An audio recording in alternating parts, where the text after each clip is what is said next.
a written production of the Recreation Centers of Sun City Incorporated and is intended for the sole purpose of informing our Recreation Center members. Any duplication, copying, transmission, broadcast, or use, including electronic and social media, is strictly prohibited without the prior written consent from the Recreation Centers of Sun City Incorporated. Thank you for watching.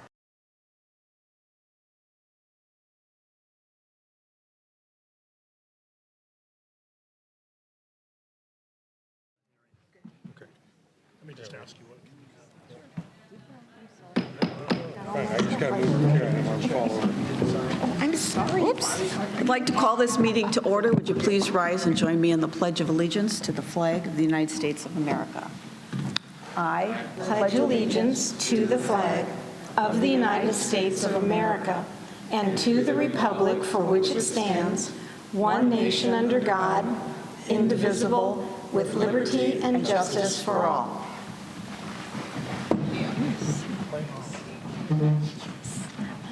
Oh. Okay. I'd like to welcome you to the board meeting today. I'm Dale Lair, President of the 2022 Board of Directors. This regular meeting of the Recreation Centers of Sun City Board of Directors is audio and video recorded by our RCSC management and staff. Please be advised that there should be no recording of this meeting by any individual. So if you would be so kind as to take out your phone and electronic devices and just make sure that they're on the silent mode. I would like to now introduce our timekeeper, which is Steve Collins, our parliamentarian, Ray Chornecki, and our management staff, Bill Cook, General Manager, Kevin McCurdy, Director of, he's not here, Mike Woodprude, Director of Buildings and Infrastructure, Chris Herring, Director of Operations, Brian Duthu, Director of Golf and Grounds, Jolynn Higgins, Communication and RCSC Marketing Coordinator, and Polly Corsino, Sun City Visitor Centers and Marketing Manager. I'd also like to recognize Marcia Johnson, who's up at the table here with us, and Teresa Serino up in the booth. Thank you very much. And also Alan Kleinhans and Mike Crawford, our audiovisual engineers. Okay, our first order of business is a roll call of the voting members by Secretary Lineski and a quorum confirmation. Secretary Lineski. President Lair. Here. Vice President Agee. Here. Good morning. Treasurer Akins. Good morning. I'm here. Director Collins. Hello, everyone. Director Fimmel. Good morning. Director McAdam. Good morning. Director Nukowski. Good morning. Director Wilson. We have a quorum. Thank you, Secretary Lineski. First order of business is the minutes from the previous meeting. The minutes of the May 26, 2022 meeting were posted for the director's review. Are there any corrections or additions to the minutes at this time? Okay, there being no corrections or additions, the minutes of the May 26, 2022 meeting are approved. Thank you. Treasurer's report. I would now like to ask if there are any questions on the Treasurer's report. Director McAdam. Yes, so I'm sorry that Kevin isn't here right now, but maybe Mr. Cook can answer this question. I'm just sort of intrigued by the fact that between our reserves, our unrestricted funds, and PIF, so outside of operational expenses, that we have actually accumulated a stash of $70 million. Just curious, does any of this surprise you?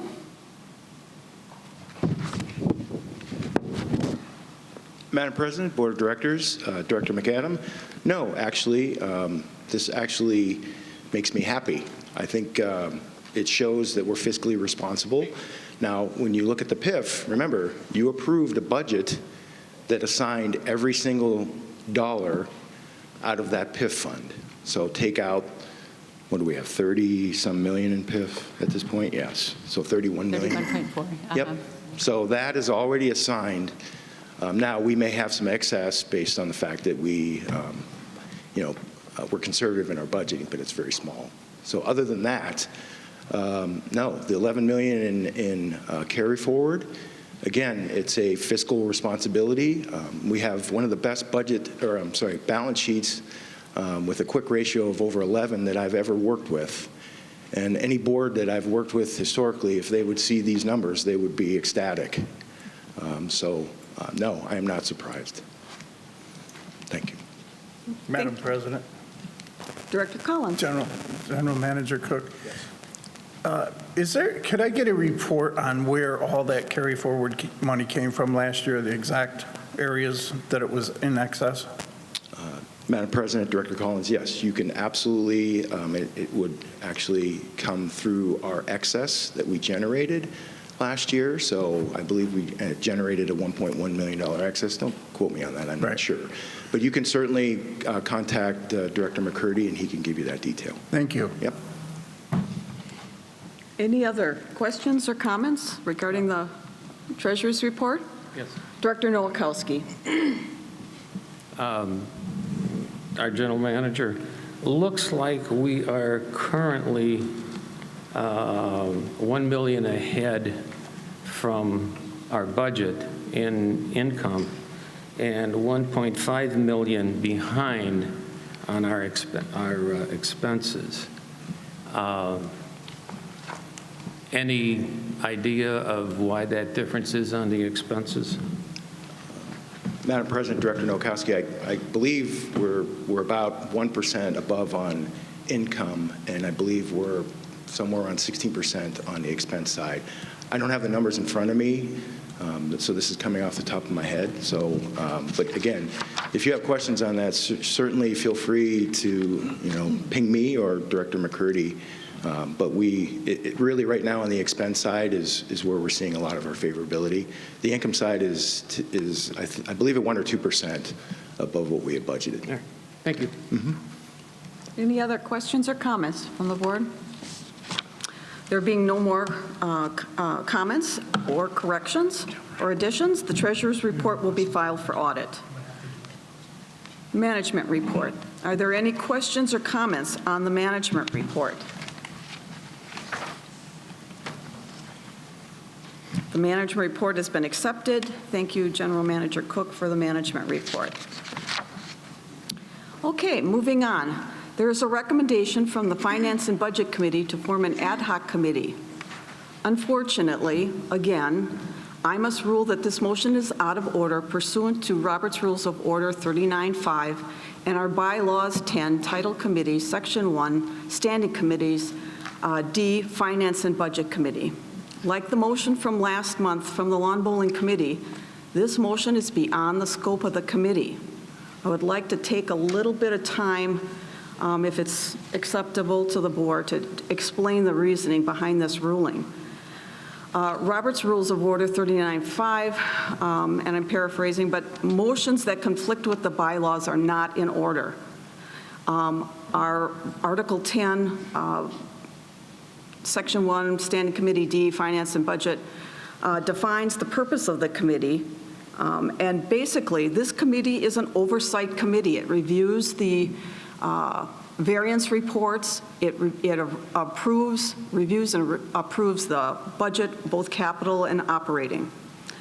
I'm sorry to take up the time at this meeting, but I think it's important that if you ever have questions in the future about a motion particularly from a committee, that you discuss it with me, and I can help you maybe kind of work through the process of getting this done.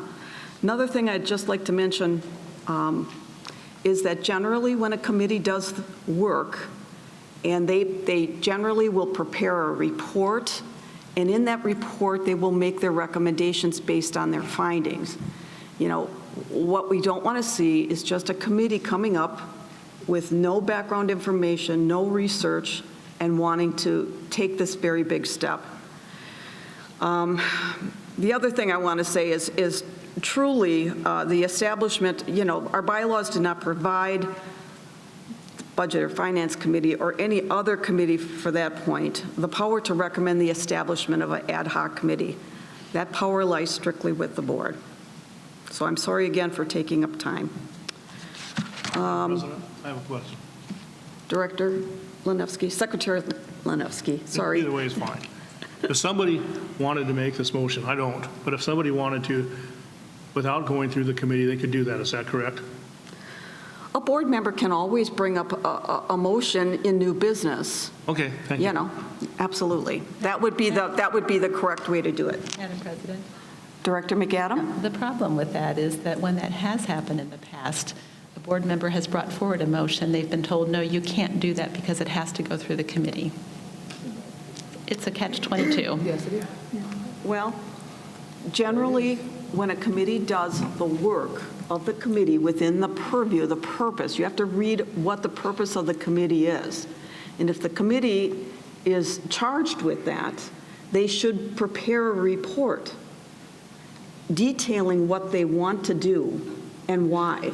And then you have a little bit more clout into doing that. But in this case, this is an oversight committee. So if this is something that you personally thought was important, you know, you could have brought this motion up under new business. And I believe when the motion came in, I did ask Marcia Johnson to send you an email asking you, are you sure that is this a committee recommendation or is this new business? And you chose to make it a committee report. Well, my responsibility as the chair of the Finance Committee is to bring forward motions that are passed by the committee. And this was, by the way, unanimously passed by the committee. It's not a reflection at all of my own personal wishes. But I would just like to suggest that if we have a Finance Oversight Committee, and this committee says that in order to do proper oversight, we need to include people from long-range planning, we need to include people from the Budget and Finance Committee and from the tech committees, that is ultimately in the core area of responsibility of this community, and I object to the fact that you struck it. All right. Moving on. Your objection is noted. Thank you. The next item of business is needed to correct a procedural error in the second reading of a motion on behalf of the Long Range Planning Committee to trial modern fitness approach equipment in at least one RCSC fitness center. Secretary Lanevsky, Chair of the Long Range Planning Committee. Okay.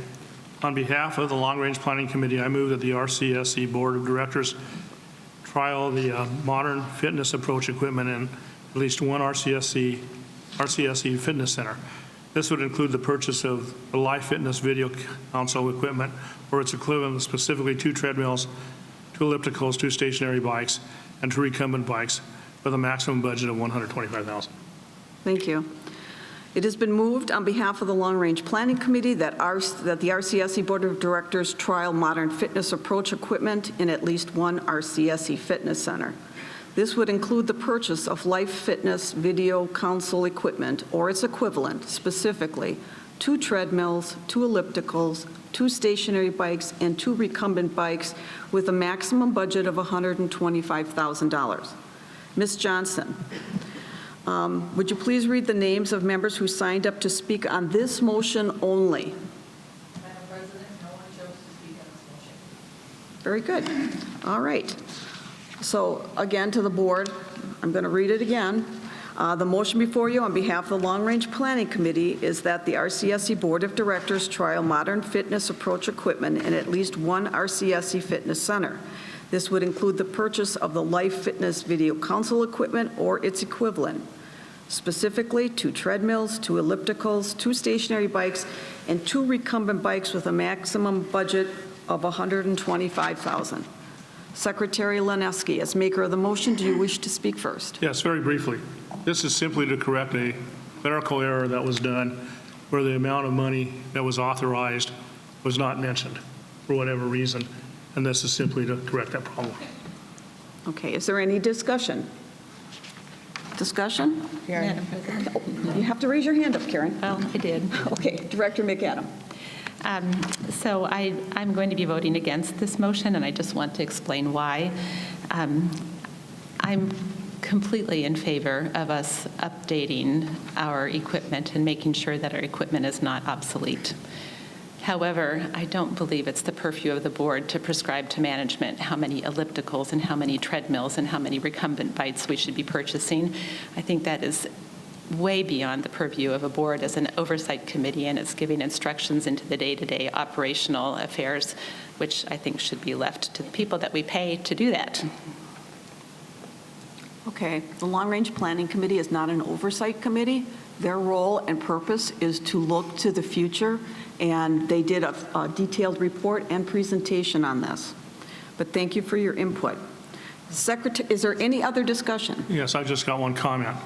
Right now, we have this motion that has passed without a amount of limit.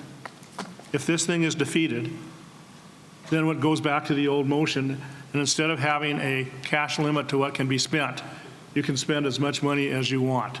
So basically, to accomplish Director McAdams' purpose, there would have to be a motion to repeal an action that we've already taken.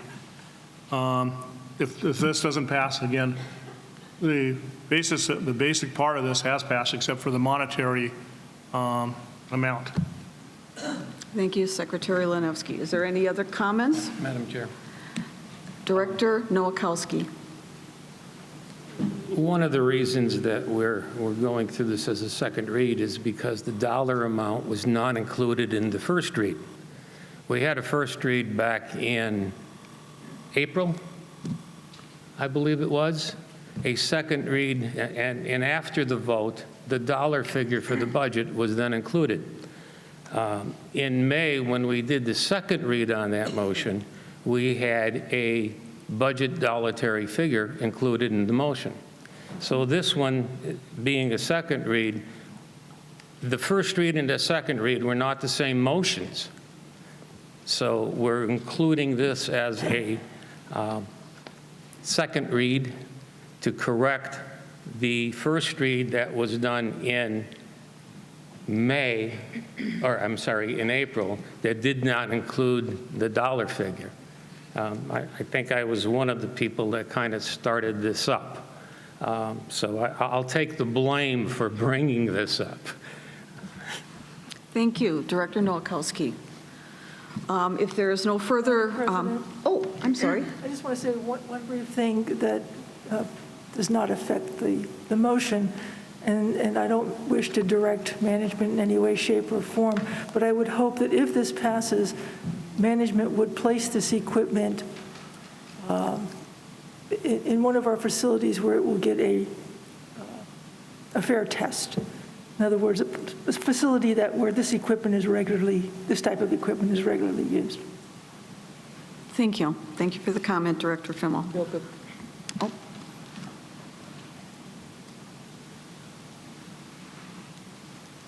Madam President, Board of Directors, Director Fimmel, much appreciated your comment, but we also have to make sure that we take a look at the infrastructure, and we don't want to exceed our infrastructure rebuild costs, so we are looking at that as well, but that is certainly part of the analysis we're looking at as well, is to make sure that we do get usage out of this equipment, so thank you. And Director McAdams, I appreciate the comments on operational versus board, so thank you very much for that. Okay, any other comments? Okay. Secretary Lanowski, will you please take the roll call vote? Director Wilson's not present. Director Collins? Yes. Director Fimmel? Yes. Director McAdams? No. Treasurer Akins? No. Vice President Agi? Yes. Director Nowakowski? No. I vote yes. Director, President Lair? Yes. 5-3 in affirmative. Okay, with 5 in favor and 3 opposed, the motion is adopted. Before I open the floor to new business and member comments, I would like to ask General Manager, I'm sorry, is there a problem? We don't have member comments. Okay. Before I open the floor to member comments, I would like to ask General Manager Cook to come up and just address some of the things. When we did the presentation about the Lakes East-West Golf Maintenance Building, a lot of people came up with a lot of questions and concerns. I think maybe we can clear some of that up, and then we'll take your comments and questions. Thank you. Yes, Madam President, Board of Directors, members. So yes, I'd like to just give some details so that membership understands where we came to, the dollar amounts of what we're asking. So I'll start with ASU. So the partnership with ASU stems from the fact that, one of my objectives that was relayed to me through the board as their direct report is to do long-range planning. So that's one of my objectives, so I need to do that.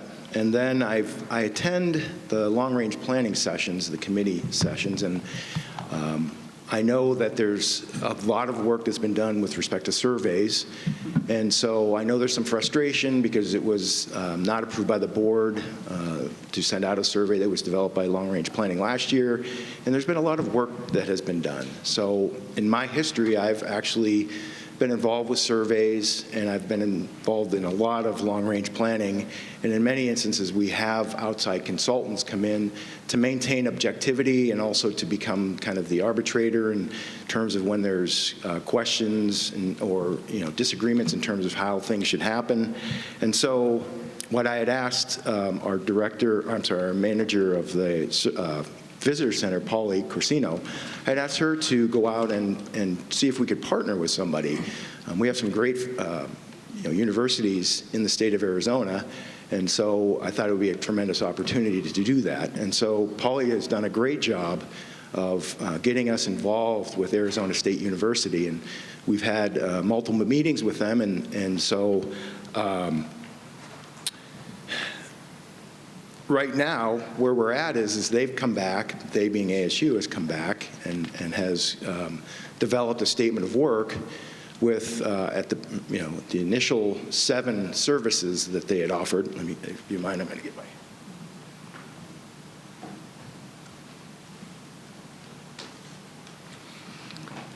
And so we had an opportunity to have the board do a Q&A with them to make sure that we understood exactly what they were asking for or what they were going to provide to us.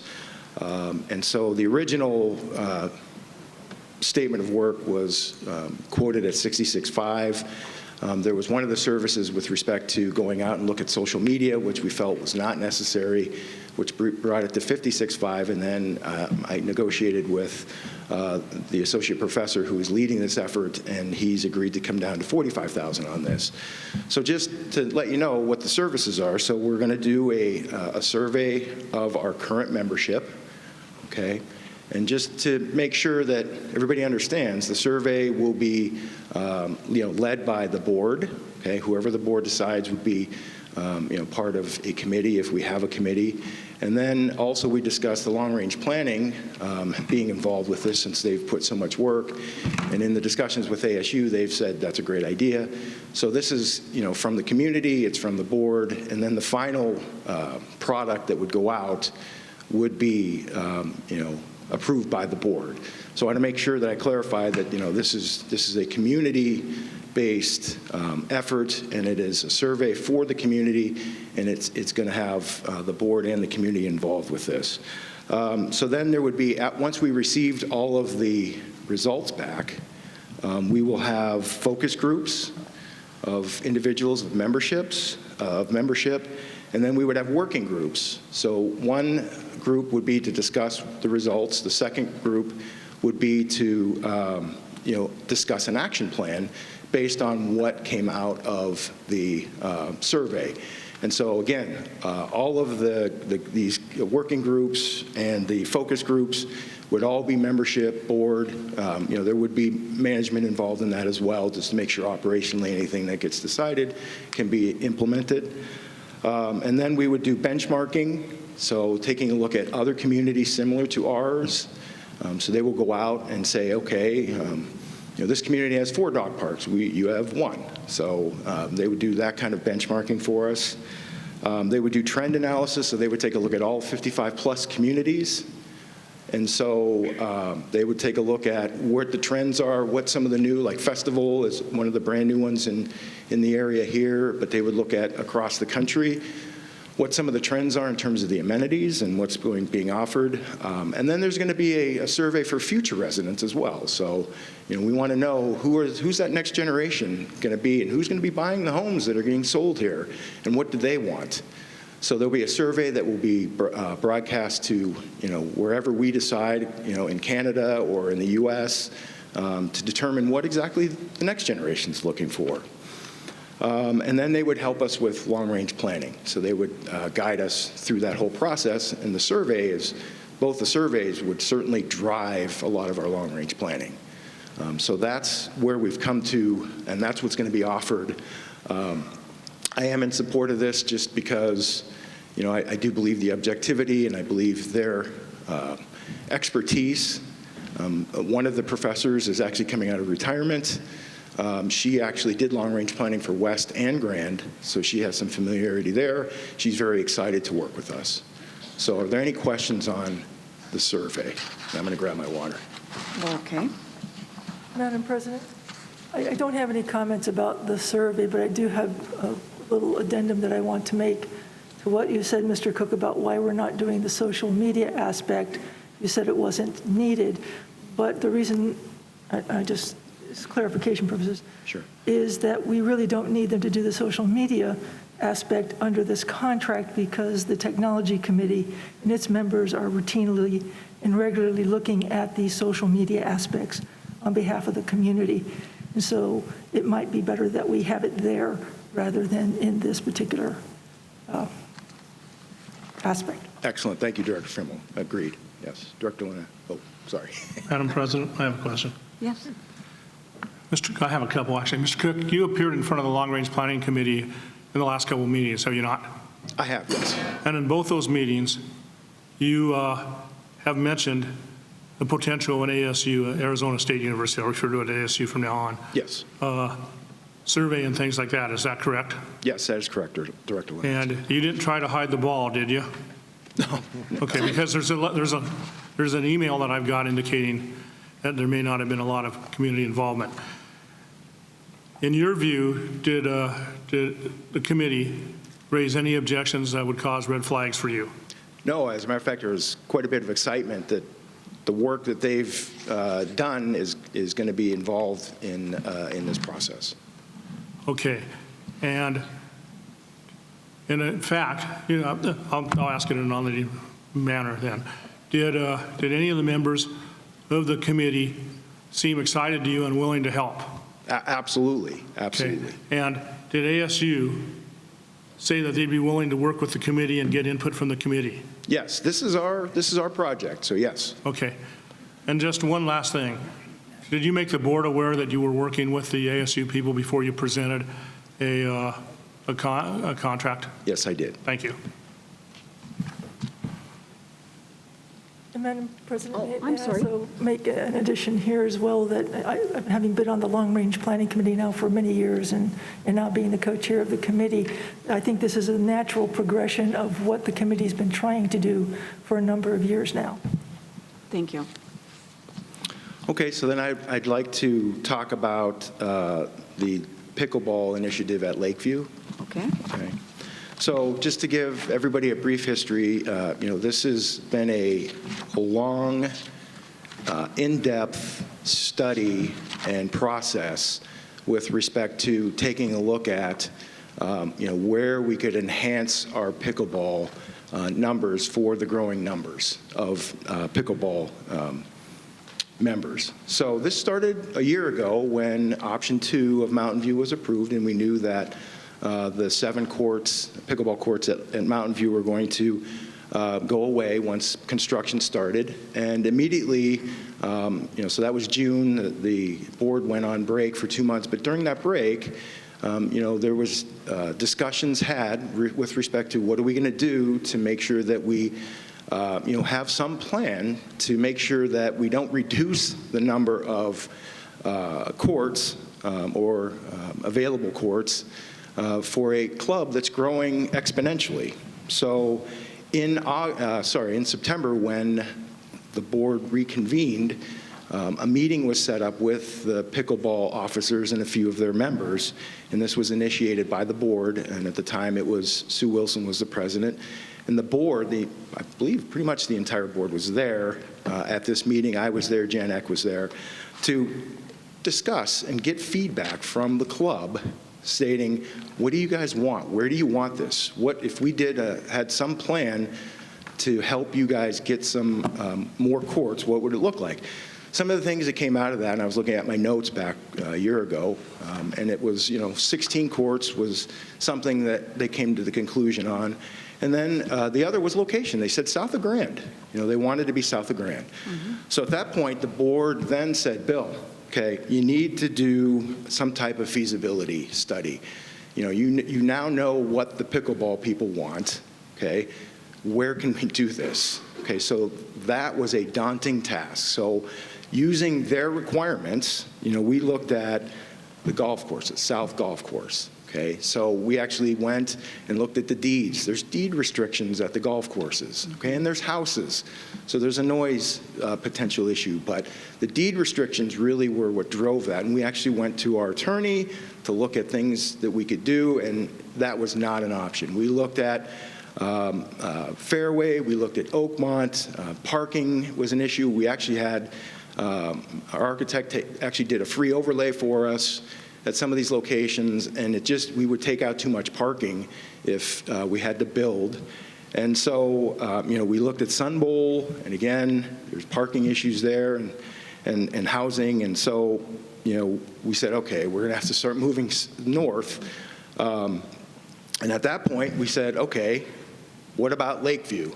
Okay, so we looked at utilization at the tennis courts, and it was single digits. And so, so can we just do, on that footprint, what can we do? So at that point, our Director of Building and Infrastructure, Mike Weeprud, went out and contacted a few of the pickleball vendors in the area, and they came out and took a look and said, yeah, you can. Some came back and said, we'll just paint over the current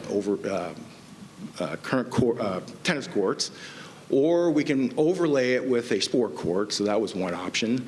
It was ranging from $50,000 to, I think, $350,000. One of them, said 6 was your limit. I think one said 8. One may have said 10. So we had some options. So at that point, President Lair was now president, and so she contacted Dan Haverman, who's the new president of the pickleball club, and said, let's meet out at Lakeview and discuss these options, okay? And so Dan and Vice President Sandy Pasick, right, came out. I'm just making sure I got names right. And we met 5 or 6 times discussing what do you guys want, where do you want seating, if you want seating, lighting. We talked about, we measured off, here's where the courts would end. And at the time we talked about recreation-sized courts, which would mean that the overruns would not be tournament ready. And the club at that point, Dan was like, we're okay with that, okay? And so we kind of were talking about that. And then after 4 or 5 meetings, we, were looking at the options we had. And one of the things that when I make decisions, I make sure that I can sleep at night. Well, this is one of those that board members are going to go, pickleball members are going to go, officers of the pickleball are going to go after 2 or 3 years, but I'm going to be here for 10 years, provided you guys let me be here for 10 years, or whatever the number is. So I'm going to have to live with those courts, okay? So if we have recreation-sized courts, is the next pickleball generation going to want that? Are we going to want to do tournaments here? Okay, so I then said, let's take a look at what it would take to put tournament-sized courts in here, and let's do it right. Okay, so then that's when Mike and I had talked and said, let's do a study to see what it would take, because I knew 16 was the number. Let's see what it'll take to do 16 courts. So again, we talked with Dan and went out and looked at where we could do seating and what that would look like and how far we'd have to extend. And we had an overlay done, and 16 is feasible here, okay? So no outside consulting on this, whatever. It was just, can we even do 16? Are there any statutory requirements that we would not be able to meet because we had to extend south, east, west? We looked at south, that's ingress and egress, and we know we can't go south. So there's all kinds of things that we looked at. So at this point, that's where we are. Okay, so, I mean, it's hundreds of hours to get to this point. And it wasn't a knee-jerk reaction to a decision that was made a year ago. There was a lot of thought, a lot of communication, and the key to this is that we have buy-in from the pickleball folks, okay, that this is, the location is good, the number of courts. Now we've got to go to the next level of details and really get and understand what is going to be required. You know, what kind of walkways, where do you want your seating? Okay, those kind of things will happen in this next phase, which is exactly what this $50,000 will cover, as we are out now looking at a detailed design, okay? And so there's two ways that we can handle the next phase. We can do a design, bid, build, or we can do a design build. There's two options there. And quite honestly, I'm not sold on either one. And I don't believe Director of B&I, Mike Weeprut, is. So what I'm going to do now is I'm going to hand it off to Mike, and he can explain the differences and the positives and pros and cons of each method. But I believe that what was on the docket today as a motion will cover us in either situation. But I'll have Mr. Weeprut come up and kind of go through that. But yes. Just before you go, I just have two comments. One is that just for clarification purposes, there are actually sort of 3 different sizes for pickleball courts, not just 2. So there's the recreation is 30 by 60. The competitive play, which is what is recommended by the USAPA, the National Governing Association for Pickleball, is 34 by 64. Tournament is actually 40 by 70. So we're not talking about tournament courts, we're talking about that middle one. And I'm very, very pleased, but it's just a matter of clarification. I'm very, very pleased that we're looking at the 34 by 64. That will serve our needs well. 30 by 60 would be too small. But the second item I have is I just want to make sure that we all hear what you just said and what you told me on Monday when I met with you in the office, and that is that expansion southward is not possible because that connecting roadway is not just a fire access, but it's ingress and egress to the 2 parking lots, and thus must be a 2-way road segment. Is that correct? So there are a couple things. There's the fire lane requirement, and then there is an ingress and egress. With respect to that, I don't believe we have the exact specs, but what we're trying to do is stay away from a south expansion so that we don't even deal with that. But I believe there is some room if we absolutely had to, but at this point, I don't believe we have enough room north and east that would accommodate. Thank you. Yeah, and thank you for the clarification. I appreciate that. Madam President. I had a couple things. So earlier you said that we have universities we can partner up with, and you thought that was a good idea. Well, the conceptual drawing that you showed us, I thought was absolutely terrible. And my question is, if we have these universities, why don't we have them make us drawings? We can tell them what we want, show them, and let them do the drawings. Because what we got back from that, our architect was just terrible. And I can't look at it and make a decision to spend the money if it's not what our stuff looks like or is even close. Director Collins, that was just a concept. And just so this is to everybody on the board, the purpose here is to get the information out to the members before we open it up. You can save your questions. I want to finish.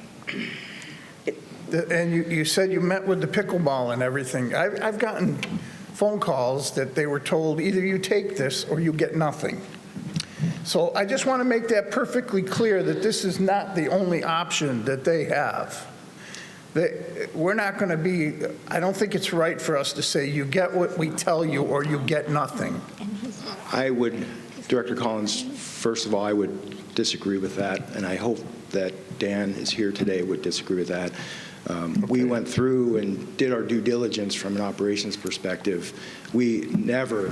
I never heard President Lair or President Wilson ever say that this is all you get. Okay, we complied with their requirement to stay south and to put 16 courts in. So we wanted to make sure that we complied with that. With respect to the drawing, that is what we gave to the architect.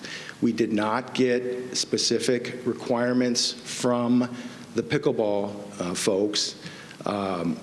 We just said, can we put 16 courts on there if we wanted to expand? They did what we asked them to do. The next phase would then be to get the pickleball folks to come in, just like we're doing at Mountain View. You know, we have, once we get a general contractor in, they will get in a pool person. They'll get a performing arts center vendor in there, and then we will supply all of the, you know, next level detail for those drawings. Just like the drawing that was done for Mountain View, a lot of that detail is not in that drawing, okay? And we didn't pay for that detail, okay? You know, so that's what we told them. In all fairness, that's what we told them to do, and they complied with our request. Madam President? Okay, no, I'm not going to accept any more debate. Let's just finish with your... I don't want to debate, but I'd like to make a clarification if I can, because Mr. Collins referred to ASU and drawings. ASU is not making any drawings for any purpose. That's an entirely different situation. Yes. So I believe that was a misspeak, and I just wanted to clarify that Okay. ASU makes no drawings and is not involved with pickleball. Okay, thank you. Yes, thank you. So if I could hand it off to Director Please. Reprut. Thank you.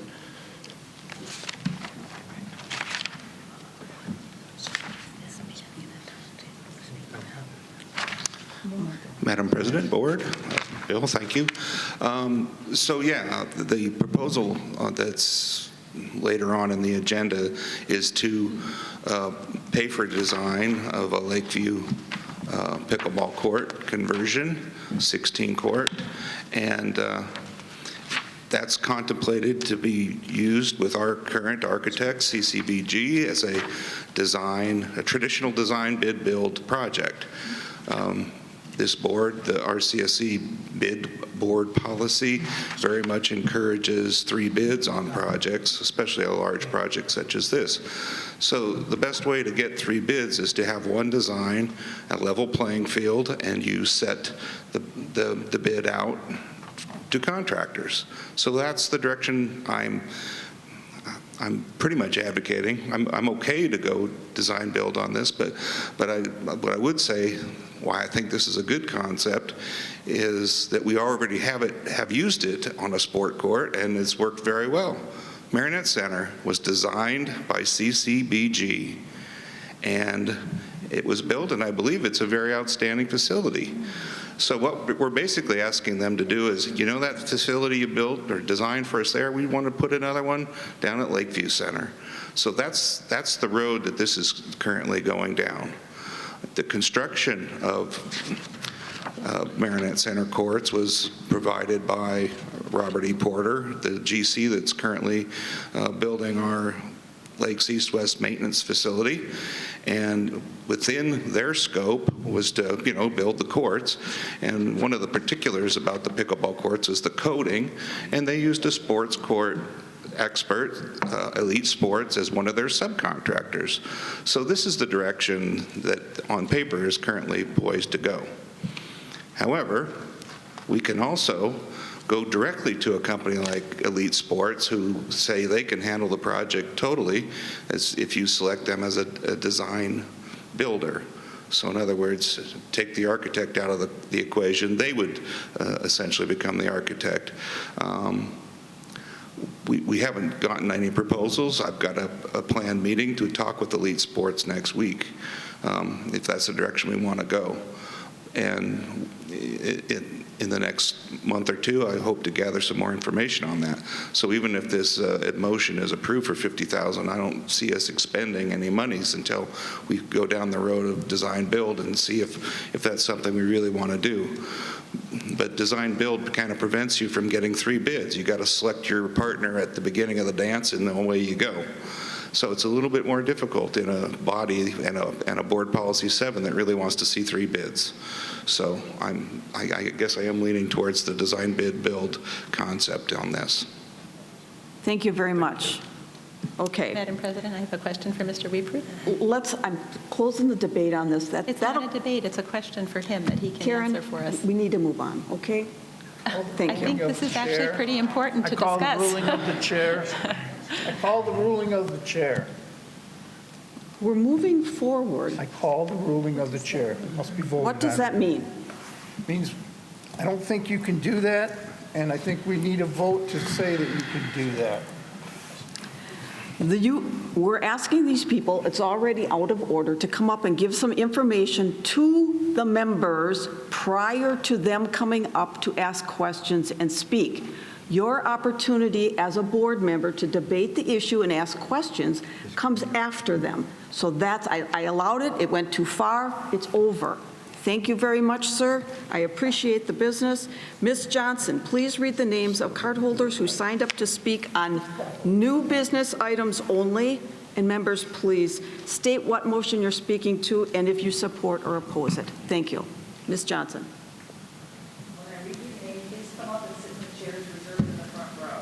When called to the podium, please. Has the motion been made? No. Okay. That's why. Why are they speaking? Because it's all new business. This motion, this motion. All right, how many am I taking? Those two, evidently. All right, when I read your name, please come up and sit in the chairs reserved in the front row. When called to the podium, please state your name and member number, and most importantly, whether you're speaking for or against the motion. Each speaker will have 3 minutes for comments as indicated by the light on the stage.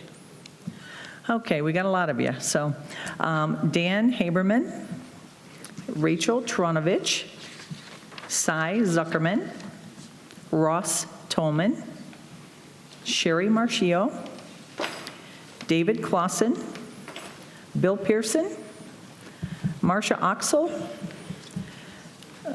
Ellie Hardy, I think, Christy Svensson, Rob Park, Donna Doft, Linda Skaggs, Jeff Skaggs, and Melvin Hall.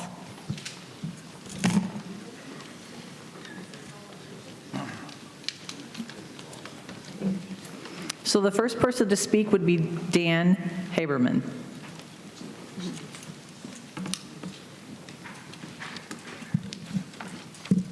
Good morning, Dan Haberman, 135157.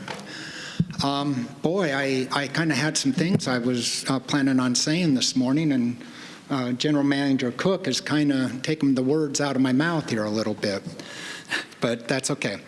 I would like to, am in favor of Director Edgey's motion, not just personally, but also our Sun City Pickleball Board would be in agreement with that, as would our membership. On March 15th of this past year, our club had a meeting, and we put the Lakeview possibility of courts at the Lakeview to our membership.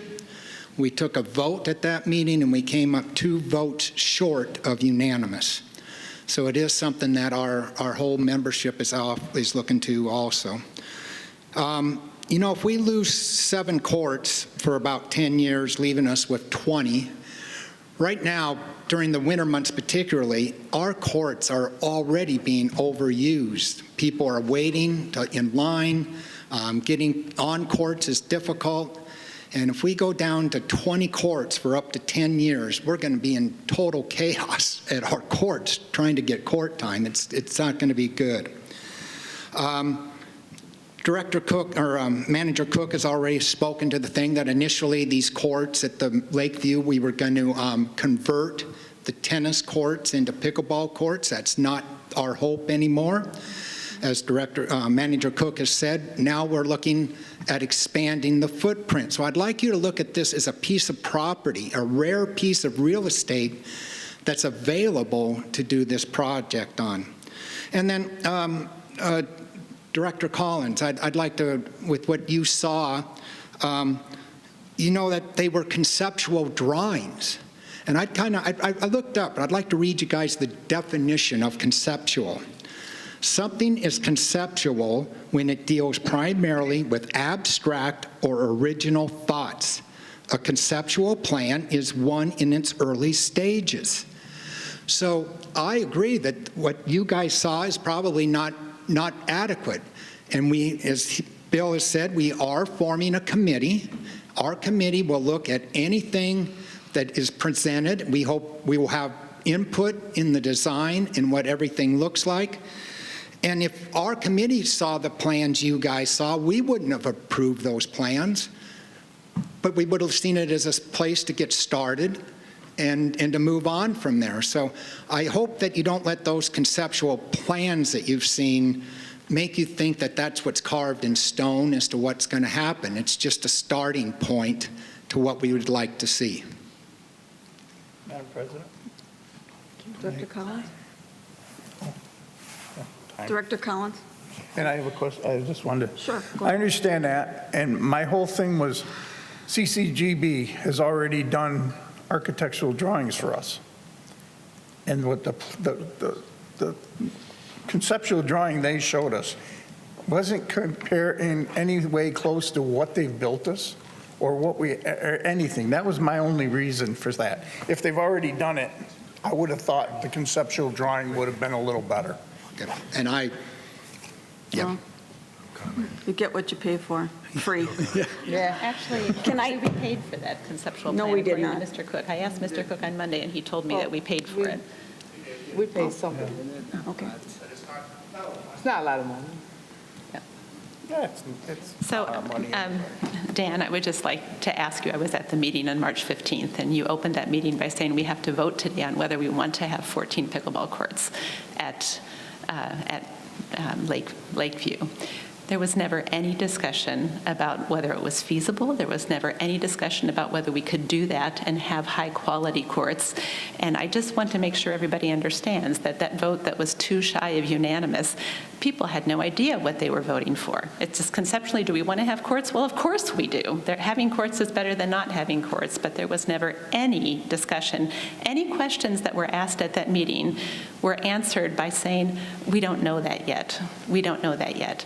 And I think that one of the ways that the pickleball membership has been sold on this is that we're being told 16, but we just heard Mr. Weeprud say that 3 pickleball construction companies came, or I guess it was Mr. Cook. One said 6, one said 8, and one said 10. Okay.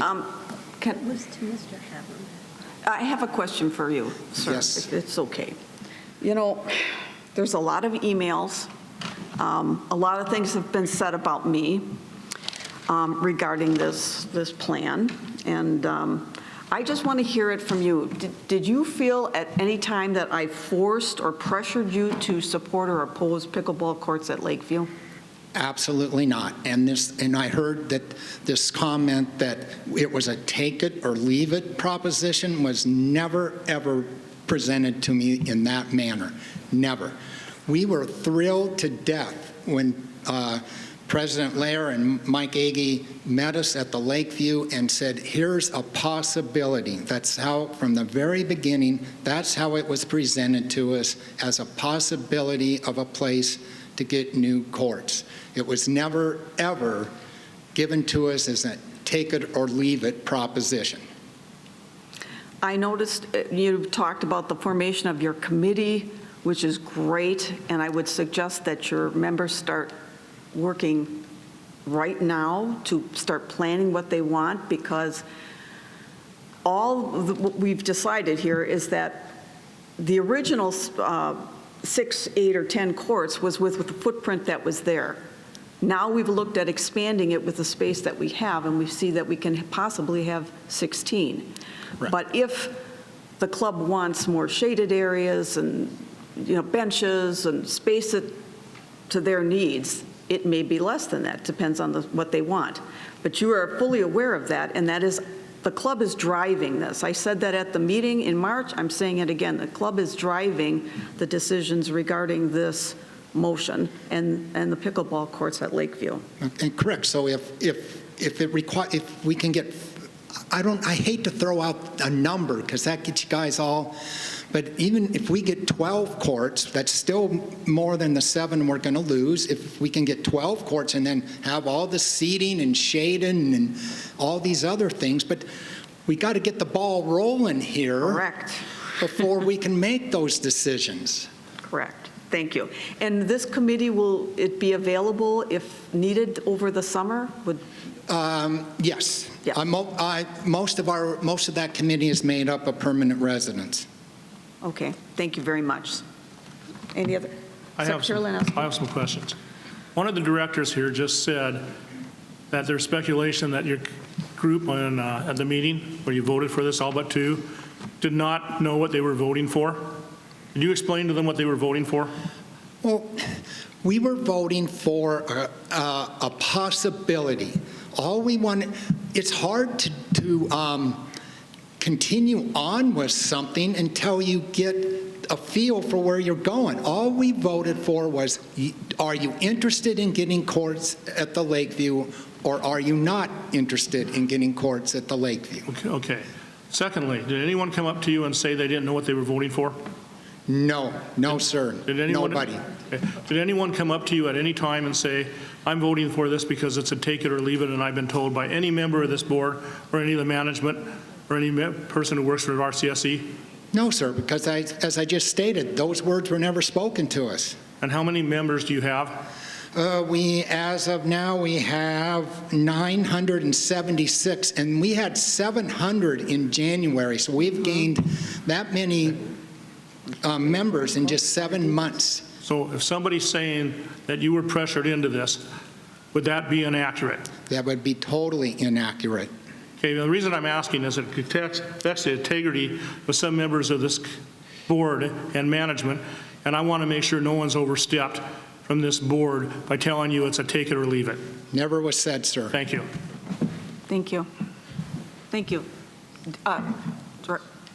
General Manager Cook. I'm here. Thank you, Dan. Madam President, Board of Directors, Director McAdam, if I could just clarify your statement. Yes, the quotes came in at those levels of courts, but it was just for an overlay of the current footprint. It had nothing to do with expansion on those. So. Who is it? Rachel Tronovich.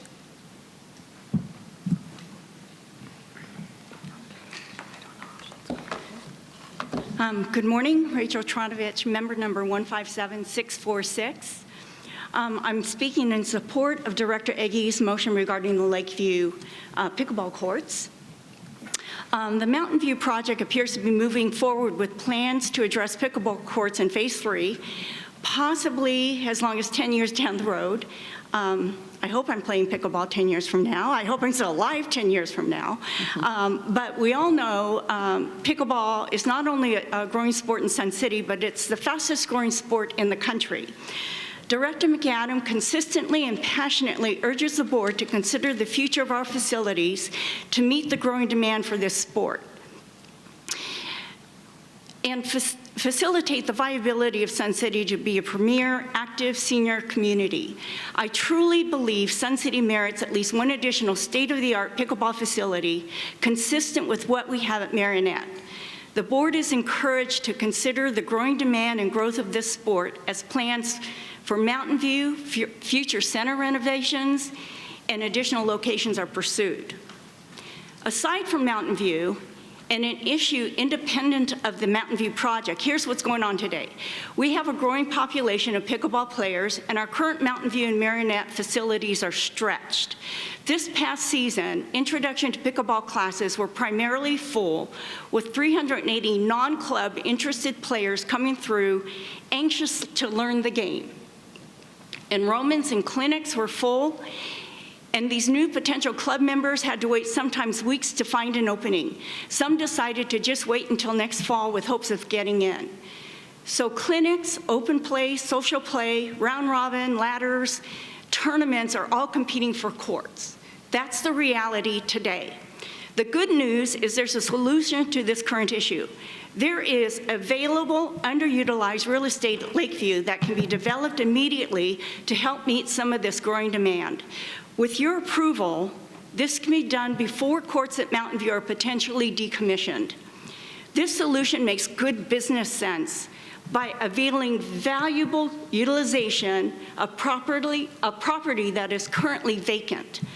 Lakeview, along with the RCSC management, pickleball design professionals, the pickleball board, and the pickleball at Lakeview committee will be engaged in this project and will probably result in something a bit different than the conceptual design. The conceptual design provided support for this solution, that this solution is feasible. Granted, this doesn't resolve the bigger ongoing issue of the future need of pickleball here in Sun City, but this is certainly a positive step in the right direction. I encourage the board to vote yes on Mr. Eggy's motion so we can move forward with a logical solution to a current issue. Thank you. Thank you.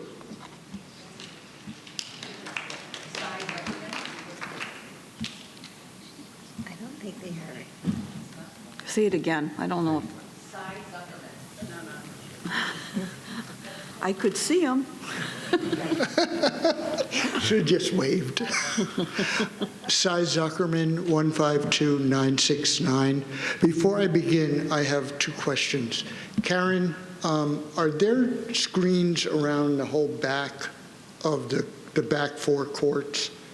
At Marinette? At Marinette? No. Okay. And two, is it pretty much a done deal that the courts are going to be built when the decisions are made on how many and everything?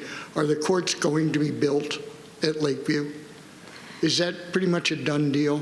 No, nothing's a done deal. That's why we're voting on it today. Okay. So depending on if this passes, okay, and we get input from the committee, your ad hoc committee or whatever that's from pickleball who wants to decide the footprint will hold so much space, how do you want to divide that up? Then we'll move forward. Okay. I'm speaking today in favor of Vice President Eggy's motion, as long as there is a professional company that's doing this. I also would like to address the concerns about noise that the courts might make that affect the serenity of Lakeview. If you visit the outside courts at Mountain View in the front, not in the back because they aren't screened, if you visit the courts at Mountain View in the front, there's very little noise when those courts are full. You don't hear a lot of pinging, you don't hear a lot of noise coming from those courts. At Lakeview, there's already a lot of noise there. You have a hospital across the street that has ambulances coming in however often during the day. You have street noise from the traffic on Thunderbird that you can hear. You have train tracks less than a quarter mile away. You have 3 crossings within 1.5 miles of the court where the courts would be. That's 3 whistles that each train that passes by has to blow. And of course, you have the jets that are always flying by that are noisy. And you probably don't even notice these noises anymore because they're part of living here. The other thing is that the courts are important to Sun City because of the snowbirds. We have a lot of snowbirds that come to Sun City to play pickleball. If they don't have someplace to come here to play with, they're going to go someplace else. They're not going to want to play here. And there has been a lot of growth. I started in 2019. You could go in the summer, play forever without having to get off the court. Now people are putting their paddles up. You get 1 game and you have to get off. So it's important that we do get the new courts. Are there any questions? Thank you. Thank you. Good morning, Russ Toman, 13-1983. I'm here to support the motion that was made to have ASU help us with some study work. And part of the reason for that, I've been on the Long Range Committee for quite a while, and we make decisions, we do a lot of research, but we're thinking 5, 10, 15 years out. And with that thought in mind, it's not just the fact we need to survey our own people that are here. We need to look at the future residents that are not here. We don't have a good insight. No one here in this room does. And so we need all the extra help that we could get. So I'm for this. But part of the reason is the next generation that's going to come here is going to be different than the amenities maybe that we currently have and what was thought of as how Sun City was built and worked its way through 40 years now, 60 years. So the future is going to be different, and we need some ideas to focus. And part of the reason we need to partner up with someone is to get some additional minds and thoughts and some action to figure out how we want to make decisions here, the decisions that the board's going to do and the decisions that you people are going to do. We need to run this a little bit differently, and it's going to cause us to think through things that we just haven't thought of before. So we need to understand the competitors that are out there, and why I'm suggesting that we talk to as many 55-plus communities all over this country as we can. Why? Because we need to know where their heads are at, where they're going, where they're falling down, what we need to do so we don't make the same mistakes that they might, or that we short-circuit ourselves by not accomplishing something. We're just talking about pickleball for so long, as you know. If we don't have the right amenities, it's a guarantee, ladies and gentlemen, we're not going to have the new investors to come here. So the mindset that everybody in this room has to have, and since I'm on this committee, is you have to have the mindset of being a new investor in this place.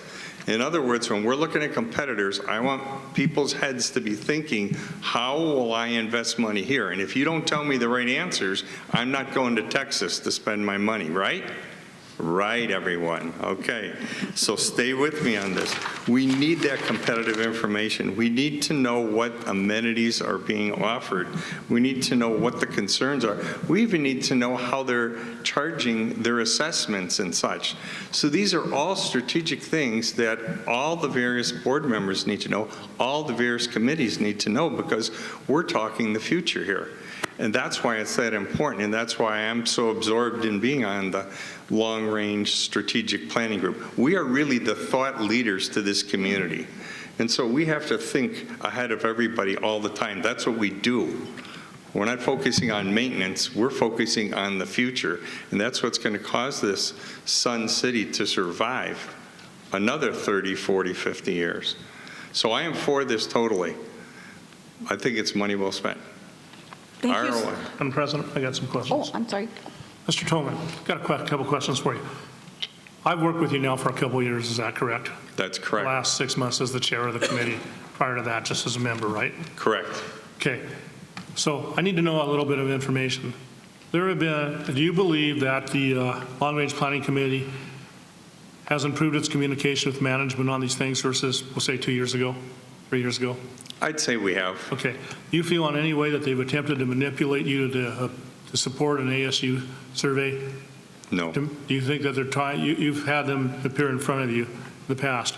Do you think they're trying to manipulate the survey to get their own ends? Not at all. In fact, we created our own survey, and we're going to ask for our input. And has it been told whether you're going to get any input or not? We've been told we can provide the input we want to do. Thank you. Thank you. Thank you, and thank you for your time on the Long Range Planning Committee. I know that's a big time commitment. Madam President? Sherry Marcio. Can I make an observation, please? Yes. Because we've been talking about pickleball, which is a very fast-growing sport, and now we're talking about what future people need. I don't want to miss an opportunity to say that actually the fastest-growing sport today is esports. That's I would true. ask you how many esports facilities we have here, and the answer would be none. I make my observation. Thank you. This is time for member comments. Sherry Marcio, 14465. I would like to comment today and say I am for moving the pickleball initiative forward, but I'm very concerned with the process and the communication. While General Manager Cook's summary today was very, very helpful, because this began a year ago, I'm not sure why this information hasn't been more widely available, why we're learning so much valuable information just now today. It is an example of the transparency that many of us are seeking. I just wish we could get it on a more regular basis. I also feel that this should have been addressed, forecasted, and recognized in Phase 1 Mountain View budget planning. Doing so would have communicated to the members of pickleball and the community the importance of the amenity and the plan to keep the players playing. We've been kept in this limbo for several months, and I think it's unfair when we learn behind the scenes there was a lot of work being done. I am concerned about the noise at Viewpoint Lake with the new pickleball courts going in there. That's a concern I really, really want you to think about.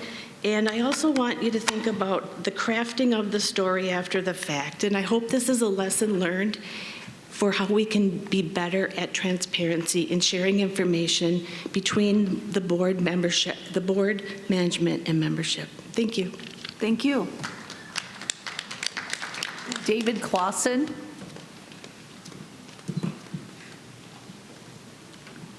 Hi, I'm Dave Clausen. I'm a member of the tennis club board, and my number is 154961. I've heard lots of talk about pickleball and its importance. I've played pickleball a few times. I went to the introduction, got taught how you score that. The scoring is the most difficult part of pickleball. But I do not favor going forward on this motion. And a couple of points specifically. First of all, I think that what do we call that? The Phase 1 Mountain View planning, that whole plan, in my mind, I've lived here 2 years only, and half of that was COVID. So there's a lot that I'm learning. But I appreciate all of the work that the board does, and certainly the management. I can appreciate that. I was finance and audit with Ford Motor Company and with SRP for over 30 years. So I appreciate that information. Now, having said that, the pickleball people had multiple meetings, important meetings, to decide whether they wanted pickleball courts or not. Well, yes, of course. Where were the tennis people consulted in this? When I came here, I saw on the tennis club's website that they had intermediate players at Lakeview and the more advanced players at the Bell Center. And the Bell Center is great. We need to maintain it, but it is really good, and I thank the board and the management for that. But the Lakeview Center, I went over there because I was not presuming to be an advanced player. I went to see who was playing, and there was no one there. But it's not because they didn't want to play there. It's because the courts are not maintained. I took pictures, and I finally, a couple weeks ago, I didn't know I'd be speaking today, or I could have brought these pictures. I took photos of the cracks that are significant cracks in the courts at Lakeview. And they're really unplayable, especially for senior citizens whose biggest risk for their health is to fall. So I played there once and never played there again. I played at Mountain View. It's closer to my home. Now, I want to make one real key point about the serenity of Lakeview. Yeah, you do have jets, that's everywhere. You do have railroad, and you do have some traffic noise. But I walked around the pavilion, around the lake 2 weeks ago with a friend. He was a birder. He was a birder, and it was very serene. The noise of pickleball is unsupportable, in my view, at that serene Lakeview place. I live far enough away from Mountain View that I can hear the crack, crack, crack, only half a mile away. Okay, thank you very much. I appreciate you coming forward. Any questions? Bill Pearson.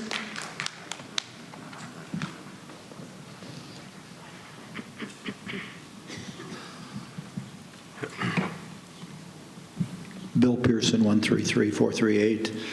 Very quickly, if I can.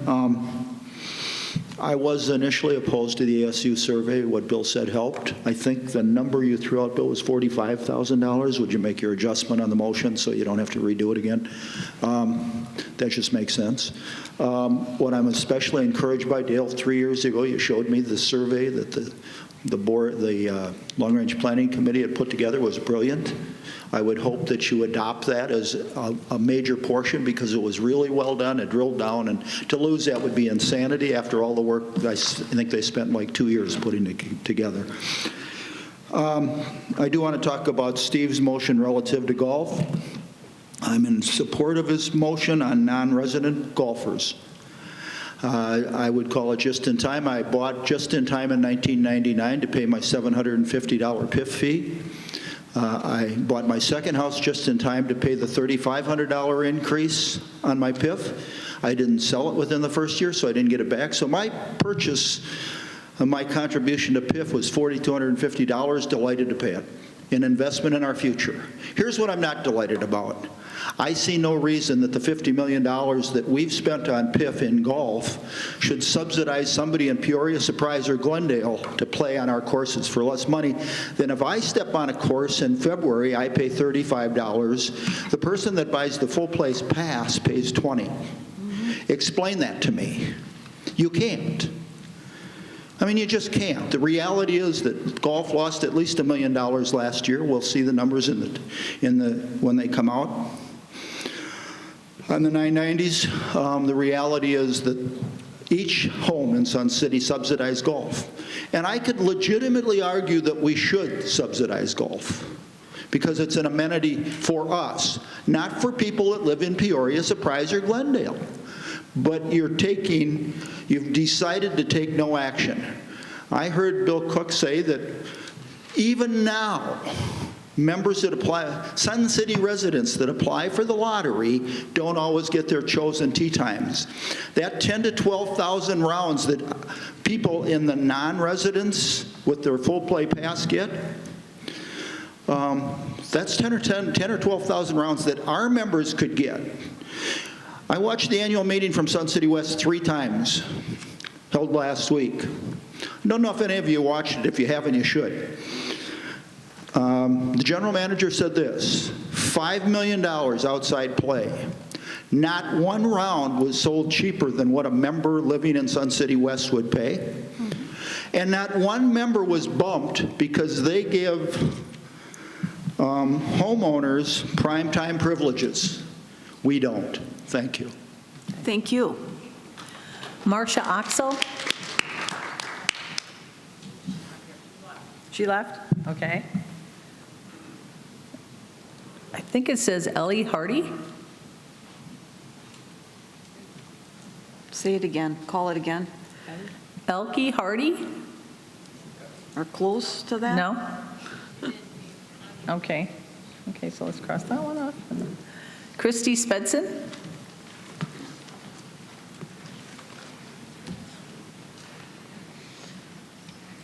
Christy Svensson, number 1, 37489. And hang on a second. I think we need some comic relief. There you go. There you go. Laugh, please. Okay. Well, I agree that there should be a survey toward measurement of community input for a long-range plan. I am against spending $50,000, and I'll tell you why. Because the $50,000 is how much it's going to cost to accomplish that mailing and overhead. So it's not going to go for anything creative, any writing of any plan or anything. It's all going to go to Uncle Sam to get the project out there. And I took survey in college, and a 1% return, which Bill Cook has assured me over and over again, out of 32,000 homes, there's going to be 400 person return. Last December, you guys went to listen to 1,300 of us that were standing right in front of you. What's going to happen? 400 people are going to make or add or contribute to decisions as long-range planning committee should follow.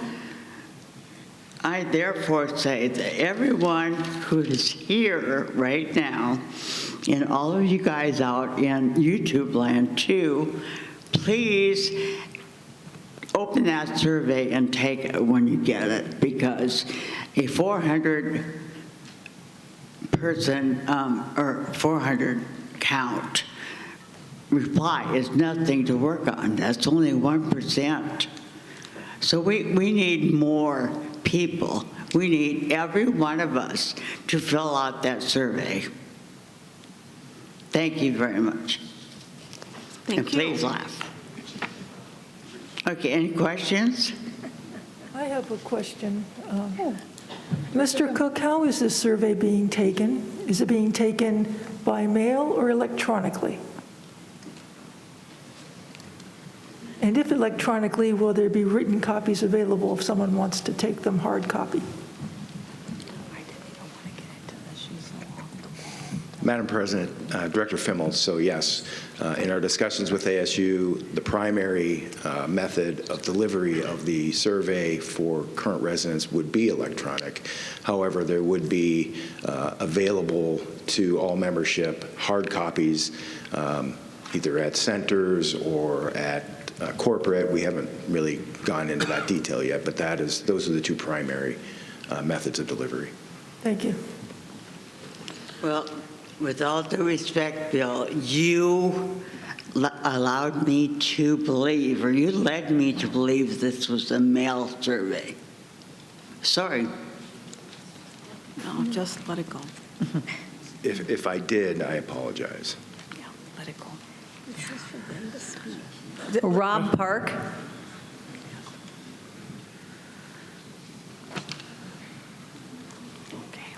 Hi, I'm Rob Park. I'm 159761, and I'm just here to say I'm in support of the pickleball. I don't know, it's an amendment or whatever we call it, the pickleball thing.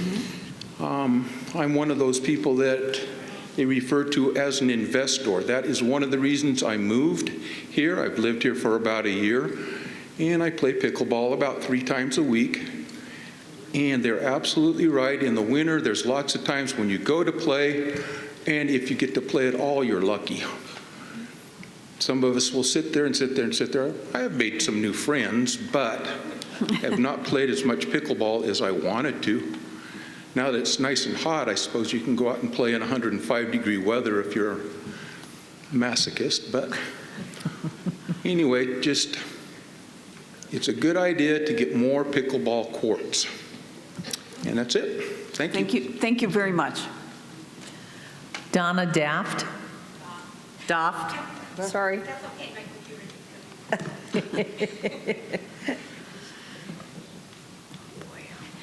Donna Doft, 151295. Madam President, Board, Management, I'm very impressed. This is my first meeting that I've come to of the board, and I'm so impressed with all the work, especially Mr. Cook, that you've put into all of these planning procedures and everything, and all the work that the board has gone into. I really appreciate that. I am a pickleball member, and so I'm, of course, in support of more courts. I didn't realize when they did the Mountain View planning either, when they were proposing taking out the pickleball courts, that there was another plan in place to add more courts. So I was kind of upset about that, but now that I know there's another plan, that's wonderful. I am a little concerned about eliminating courts before new ones are built, though I hope that doesn't happen. And the gentleman here who talked in favor of tennis, that was going to be one of my questions.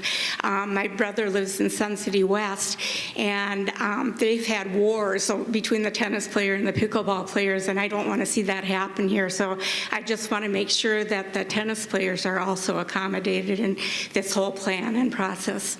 Thank you. Thank you so much. Linda Skaggs.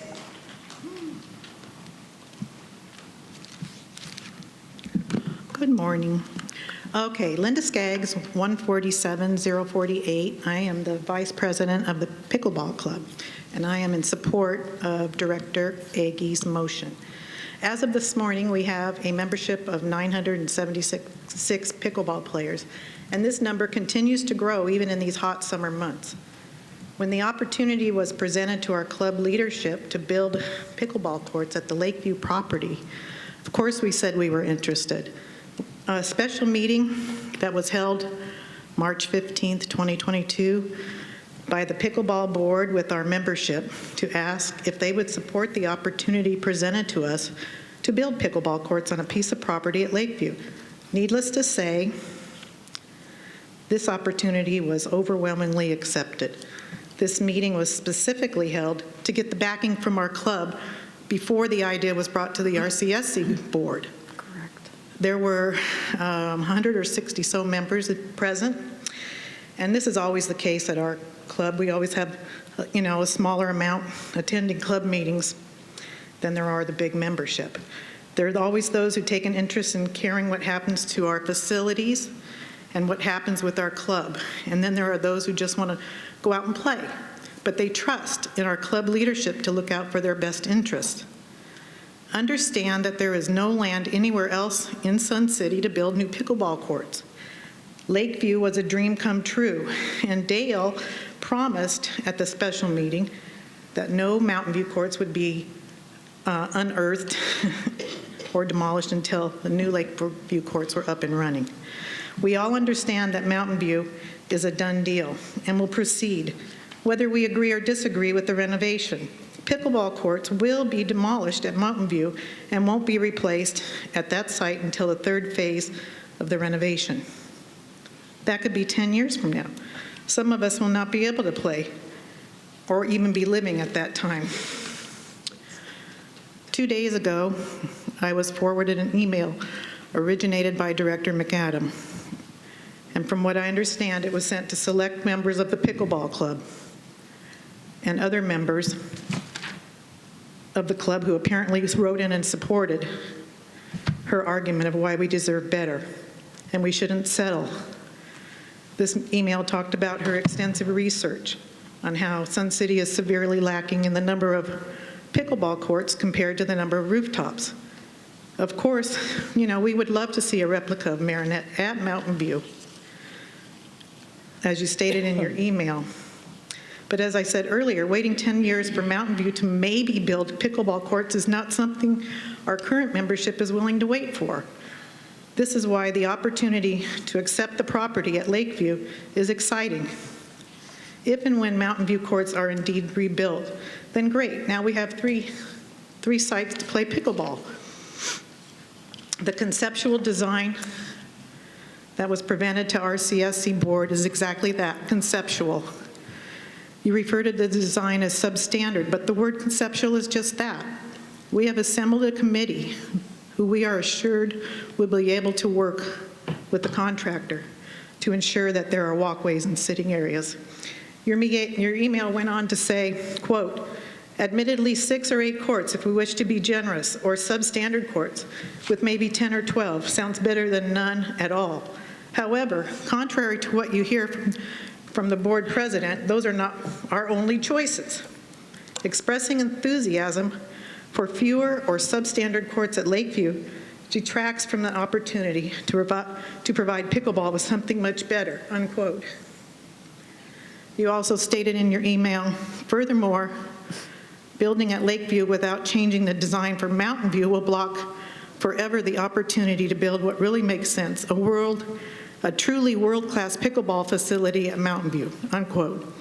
Karen, it really makes me sad that you didn't request a meeting with the pickleball board to express your concerns and ideas instead of contacting just certain members. I'm really upset. And possibly causing a division in our club membership. We just want to play pickleball when we want to play now. We don't want to wait 10 years. Madam President? Thank you very much. It's member comments. Steve, make sure you do the timer. You didn't do it. Oh. And I was trying to get your attention. Sorry. Madam Jeff Skaggs. Madam President? I yield my time. You yield it? Okay. Okay. Melvin Hall? Madam President, No. point of order. This is... I was addressed in this comment. I believe I have a right to It's respond. member comments. Let's just wait. You'll have an opportunity. Madam President, point of order.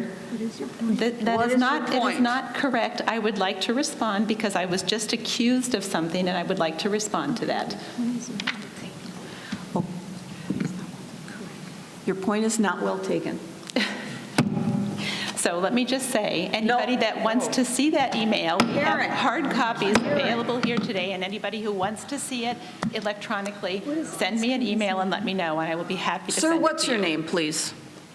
My name is Melvin Haas, 114378, and I'd like to oppose and agree to Lakeview Courts, except that it's not just pickleball here, it's tennis too.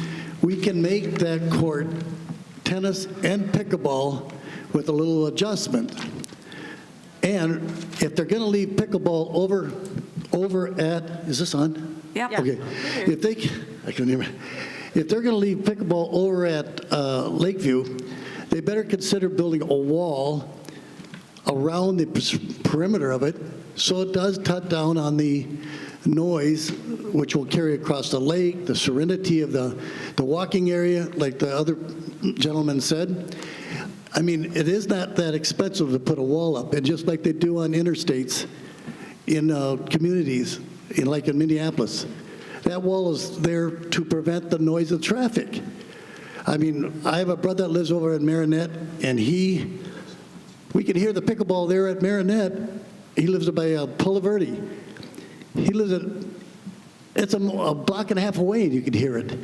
So if they put a wall around Marinette, you would eliminate the argument of all the noise. Okay, now I want to read something to you. What is the urgency of getting the Mountain View done at the expense of other club deterioration and improvements? For example, the Lakeview tennis courts were in shambles and left there. No way. That's why they were never played on for 4 years. The parking lot at Bell, the lines needs to be improved. People are parking every which way. Okay. The miniature golf, the greens are in disrepair. I mean, they're bad. Okay. Repainting the Bell tennis courts, they need to be done. Okay. Now, if you talk about pickleball and they want to have more time to play, put smoked glass in the facility and add air conditioning, okay? The other one, installing more pickleball courts at Marinette is easy, is putting the construction over the stormwater management pond. I mean, these are things that you can do without disturbing other club members. And okay, now, I'm not opposed with the Mountain View, but let's look at all the other options, and even if it costs more at Mountain View, the building is going to be built for a long time. So let's look at options, building the building over the tennis courts and pickleball courts. It doesn't take that much to go up on the walls and put a structure over it. You can keep it intact, and whatever you want above it, you can use. Okay. Sorry, and thank you for your time. Thank you very much. Madam President, everyone who signed up has spoken. I speak twice. I know. When you were up, I thought you would talk about both your things. No, I didn't. I didn't talk about myself. I'll allow it. Go ahead. See where I was at. I thought she was up there, so.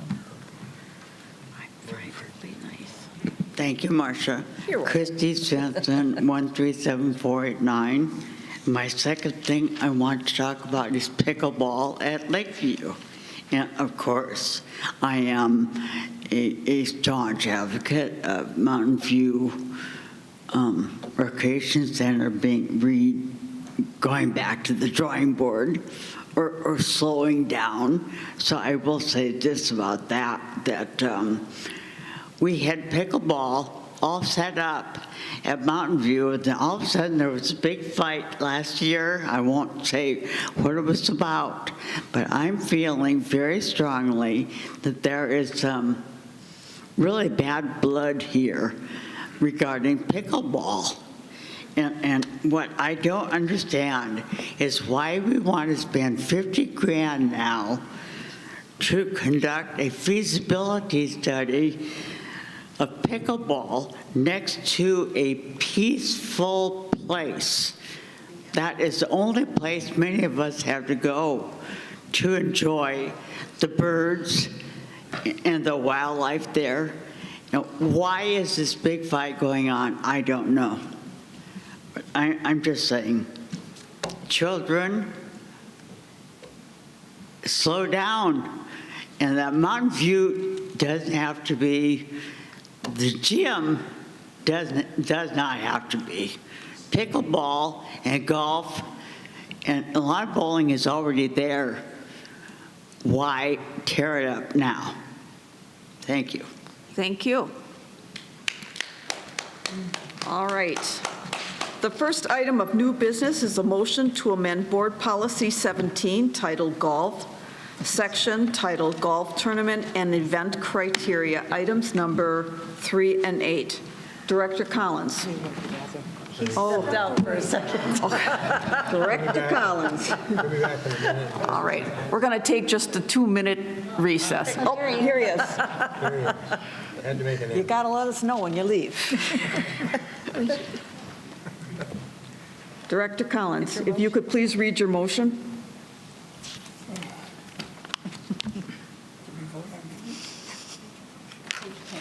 Yeah. Page 5. Page 6. Page 6. I move to amend Board Policy Number 17 titled Golf, section titled Golf Tournament and Event Criteria, items numbers 3 and 8. Number 3, tournaments sponsored by non-resident groups may be approved providing one regulation course is available for non-tournament play on each side of Grand Avenue.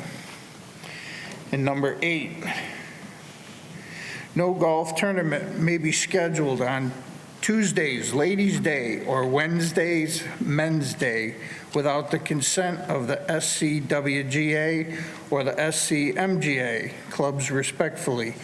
Golf tournaments on other days will be scheduled, provide at least one regulation golf course open to regular play, both north and south of Grand. Non-resident tournament groups are prevented from booking more than 2 events per month and consecutive weeks for the same day of the week. Non-resident tournament play is also prevented from booking during the overseeding process or other time 4 or more of our courses are closed or have golf cart restrictions. Non-resident golf events will be limited to booking 10 months in advance of requested play date. Thank you, Director Collins. Is there a second? Second by Director McAdam. Okay, Director Collins, as maker of the motion, do you wish to speak first in favor of its adoption?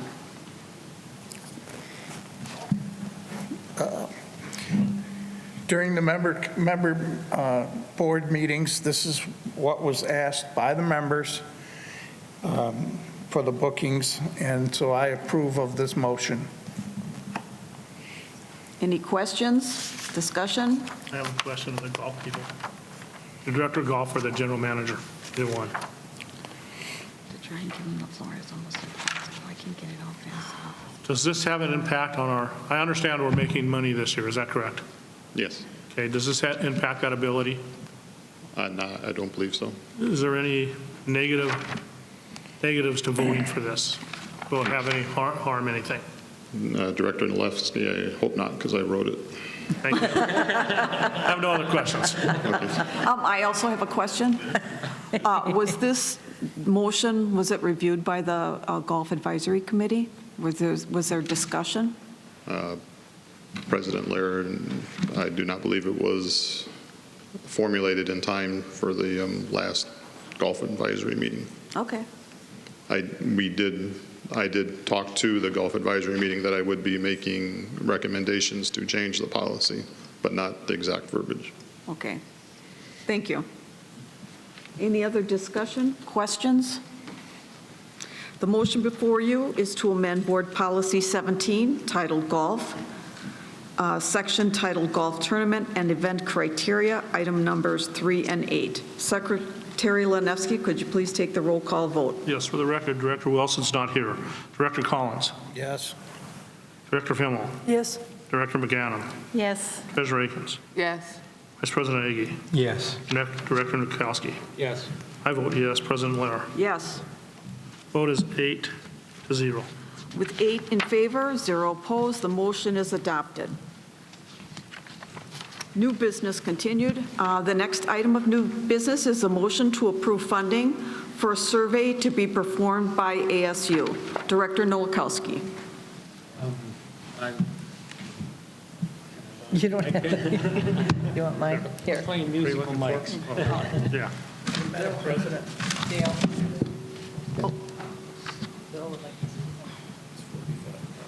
Madam President, Board of Directors, I believe you said that this was adopted. I believe it has to go through a second reading. Oh, that's right. Thank you. Passes first reading. Thank you. I think I'm on. I moved it now, before I make the motion, Bill, I believe that the number should be 45,000 instead of the 56.5. Madam President, Director Director Nowakowski, I would prefer that we leave it at the amount that we have, since one, we don't have a signed contract yet. So until we have that signed, I have an email stating the amount, but until that's signed. And then secondarily, if there's any changes, typically in a contract, there are subsequent costs, like making copies, or if we want some design work, whatever it may be, there could be some subsequent costs, minor costs involved in that as well. And if we decide to do anything else with respect to delivery of the surveys, there may be additional costs there. So I prefer to keep it where we're at, if with all due respect. Thank you.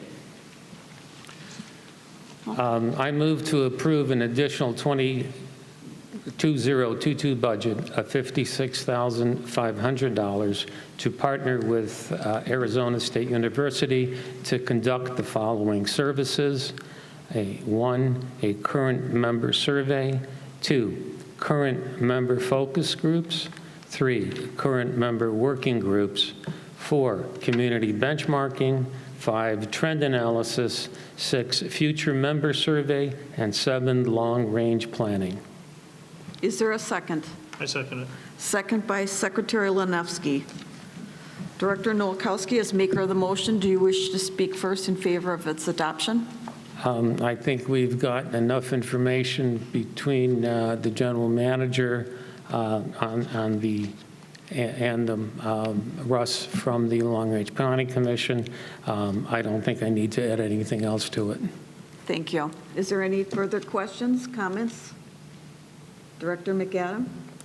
Yeah, I just want to explain, because I think I will probably maybe the lone no vote on this, but the reason that I'm voting no is that when this was presented to us as a board, it was originally a $60,000 project, and $30,000 of it was designated for current member survey, current member focus groups, things that I think we are very capable of handling on our own and would have handled last year had the board not undone the proposal of the Long Range Planning Committee, which spent hundreds of hours and multiple attempts trying to create a survey tool that would be accurate and provide information that is easily analyzed. And I just sort of grieve the idea that all that work was done for naught, and think that if half of the original proposal was for things that we actually could have at least tried to do on our own, that it would be a lower cost option to try to do that first, with the understanding that, of course, we can always come back, and if we're dissatisfied with what we find out by our own efforts, to engage somebody that purports to be an expert in the area of polling and surveying.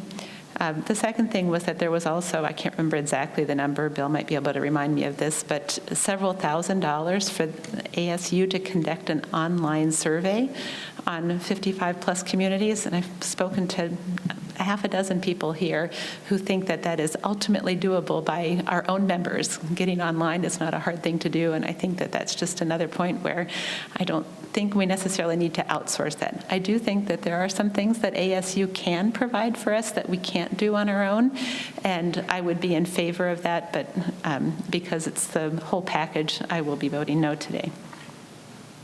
Any other discussion? Madam President, as Director Fimmel. as a member of formerly a member of the Long Range Planning Committee and now co-chair of the committee, let me assure people that our efforts were not for naught. They'll form the foundation of what ASU will be working on. I think we're very pleased by that. I think Russ expressed that. I don't mean to speak for Russ or for Mr. Lenevsky either, who's chair of the committee. It is not, after having experienced it for a number of years, quite as easy as snapping your fingers to have a survey provided. And I think that we feel very good about what ASU can do for us in terms of what it would cost us to do it for ourselves. Thank you. I just would like to comment, if possible, on that as well, because I was the chair of the Long Range Planning Committee last year and spent a lot of time developing that survey with the members of the committee. The survey that we were looking at was a random stratified survey of RCSC members in good standing only. So it was going to be a very small sample size, about 386 people. I believe this survey is going to be for all members of the community. So. Very briefly, Madam President. I and my co-chair, Director Fimmel, spoke with some of the people from ASU, and they assured us that they would be happy to work with the Long Range Planning Committee, that they would look at the survey, that they wanted the input of the community. Without that, I would not be voting for this, but I am voting for it. Thank you. Any other discussion, comments? The motion before you is to approve additional 2022 budget of $56,500 to partner with Arizona State University to conduct a survey. Secretary Lenevsky, will you please take the roll call vote? Certainly. For the record, Director Wilson's not here. Director Collins? Yes. Director Fimmel? Yes. Director Mikowski? Yes. Director McAdam? No. Treasurer Akins? Yes. Vice President Agee? Yes. I vote yes. President Lair? Yes. Vote is 7-1 in favor. With 7 in favor, 1 opposed, the motion passes its first reading. Madam Chair? Go ahead. I would like to make a motion that we forego the second read on this so we can get it started through our summer months. So I would like to make a motion that we forego the second read on this motion and have it approved as a first and second read today. Okay. Is there a second? Second. Second by Vice President Agee. Okay, there is a motion to forego the second reading by Director Nowakowski, seconded by Vice President Agee. Secretary Lenevsky, will you please take the vote? Vice President Agee? Yes. Treasurer Akins? Yes. Director Collins? Yes. Director Fimmel? Yes. Director McAdam? Yes. Director Nowakowski? Yes. For the record, Director Wilson's not here. I vote yes. President Lair? Yes. 8-0 in favor. Okay, with 8 in favor, 0 opposed, the motion passes its final reading. Next item of business is a motion to approve $50,000 for architectural design for the construction of pickleball courts at Lakeview. Vice President Agee. Madam President and Board, I move to approve additional 2022 budget of $50,000 to pursue an architectural detailed design, quote, to construct pickleball courts at the current Lakeview tennis court location. Is there a second? I second it. Second by Secretary Lenevsky. Okay, Vice President Agee, as maker of the motion, do you wish to speak first in favor of its adoption? Really, there's not a whole lot left to say. I would like to echo General Manager Cook's comments regarding the steps that have been taken to get us to where we are today. And I feel that we should move forward with this vote and with this project. Thank you. Thank you. Discussion. Madam Chair, I would Director like to Nowakowski? I would like to amend the motion, propose an amendment to the motion. I would like to add the following wording to the motion. The detailed design should meet USA PA, which is USA Pickleball Association standards, with ancillary facilities that include sidewalks, seating adjacent to the courts, walkways, security, lighting, with a not-to-exceed budget of $1.0 million.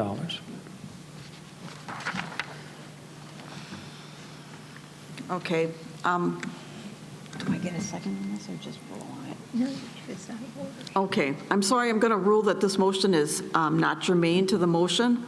Therefore, it's out of order. Referencing Robert's Rules of Order 12-6, which is on page 20 of the new. The I'm motion. Sorry, I don't have that in front of me, so what does that say? We get a This reading of motion that? introduces a new subject under the pretext of being a motion. It's out of order. Okay, that's interesting. I don't have an opportunity to bring that up in any other point of the meeting. I don't have an opportunity as member comments to try to do it under new business. The only way I can make that motion is to bring it forth under this as an amendment. So far, I'm not sure what I'm getting for $50,000.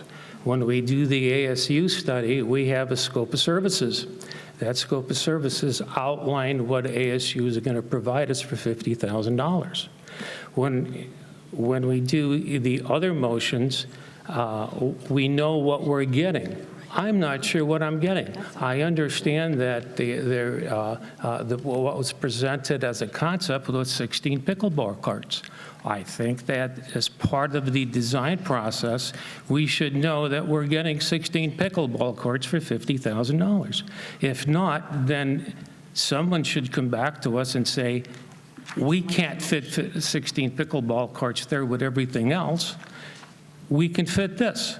And then it's looked at and decided between the pickleball club and the board as to what we can and can't fit in there. Right now, I expect 16 pickleball courts. I expect that to be provided, and I think that should be part of the motion for the $50,000 expenditure.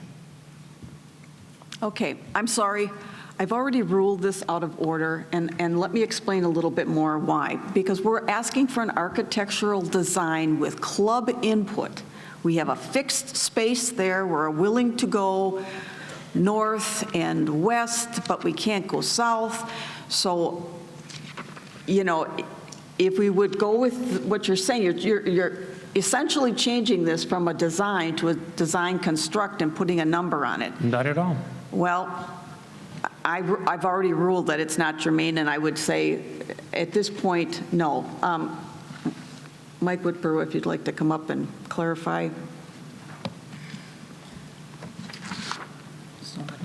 Madam President, Board of Directors, Director Nowakowski.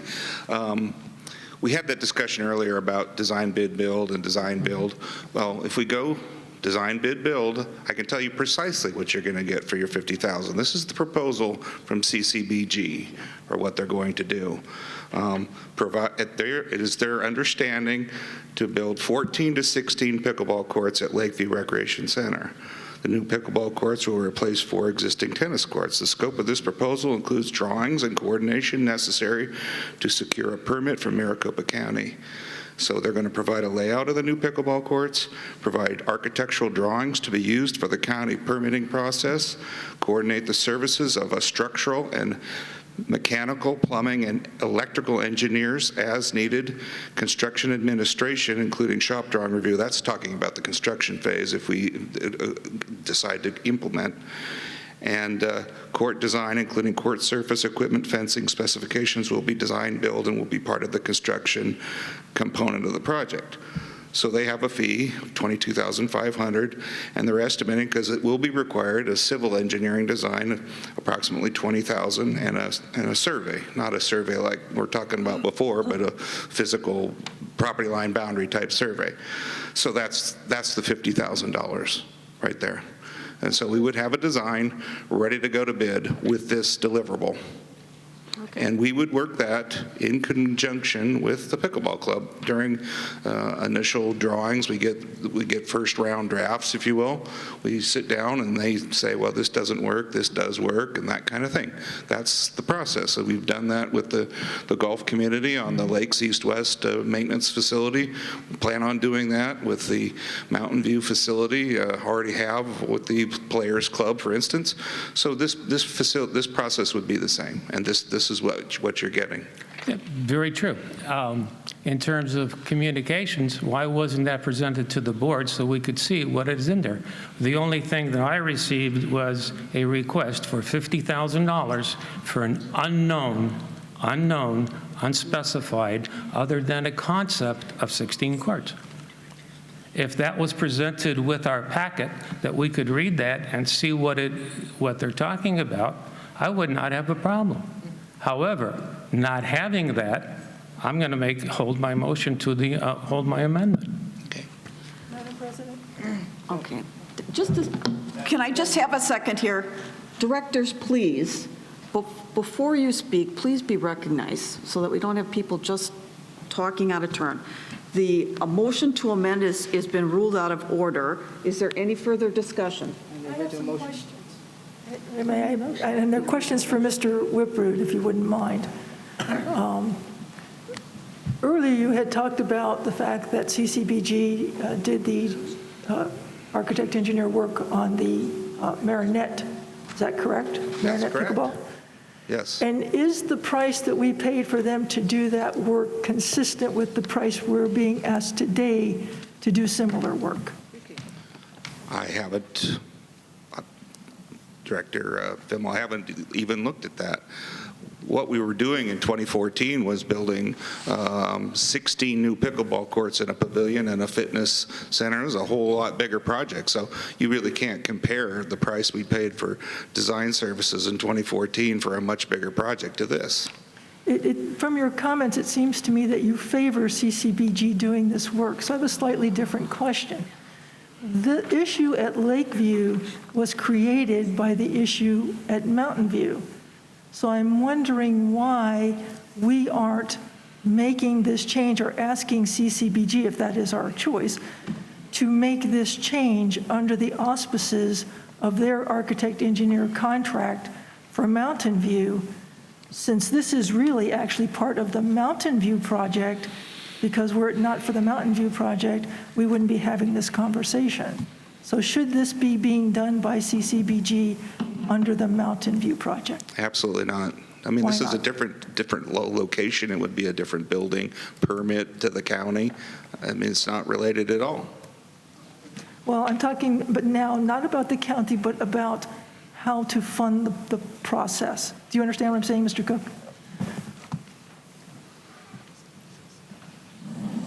Madam President, Board of Directors, Director Fimmel, so I do not believe, if we looked at it from a pure accounting perspective, if PKF came in here and looked at that, I don't believe that we could make that tie, and therefore I would not do that, because if we do, then we would have to adjust the PIF budget that has already been approved for Mountain View. So I would rather treat this as a separate project. Having said that, do you have a sense for whether or not, I know there were two different projects, and the Marinette project probably had more than what's being requested here. Do you feel that this price is in line with the quote that was given to you back when the Marinette project was done? Director Fimmel, I was not here when that was done, and I do not know what was paid for those, for that, but having 8 years between that time frame and this time frame with consumer price index and all that, for 8 years, I don't know that we would have a true apples to apples. So I don't know. I cannot answer that. Okay. I'm going to ask, we got to stay focused here on the motion, because we're truly talking about pickleball courts at Lakeview. And to bring Mountain View into it, pickleball courts for the final phase at Mountain View are still on the table. That's not going away. So what we need to focus on right now is, do we want to spend the $50,000? CCBG isn't even mentioned in this motion, because there's been discussion about bringing somebody in with an expertise in sports courts. So based on the writing of this motion, that's, I think, the thing you need to focus on here. Is there any other questions, comments? Yes.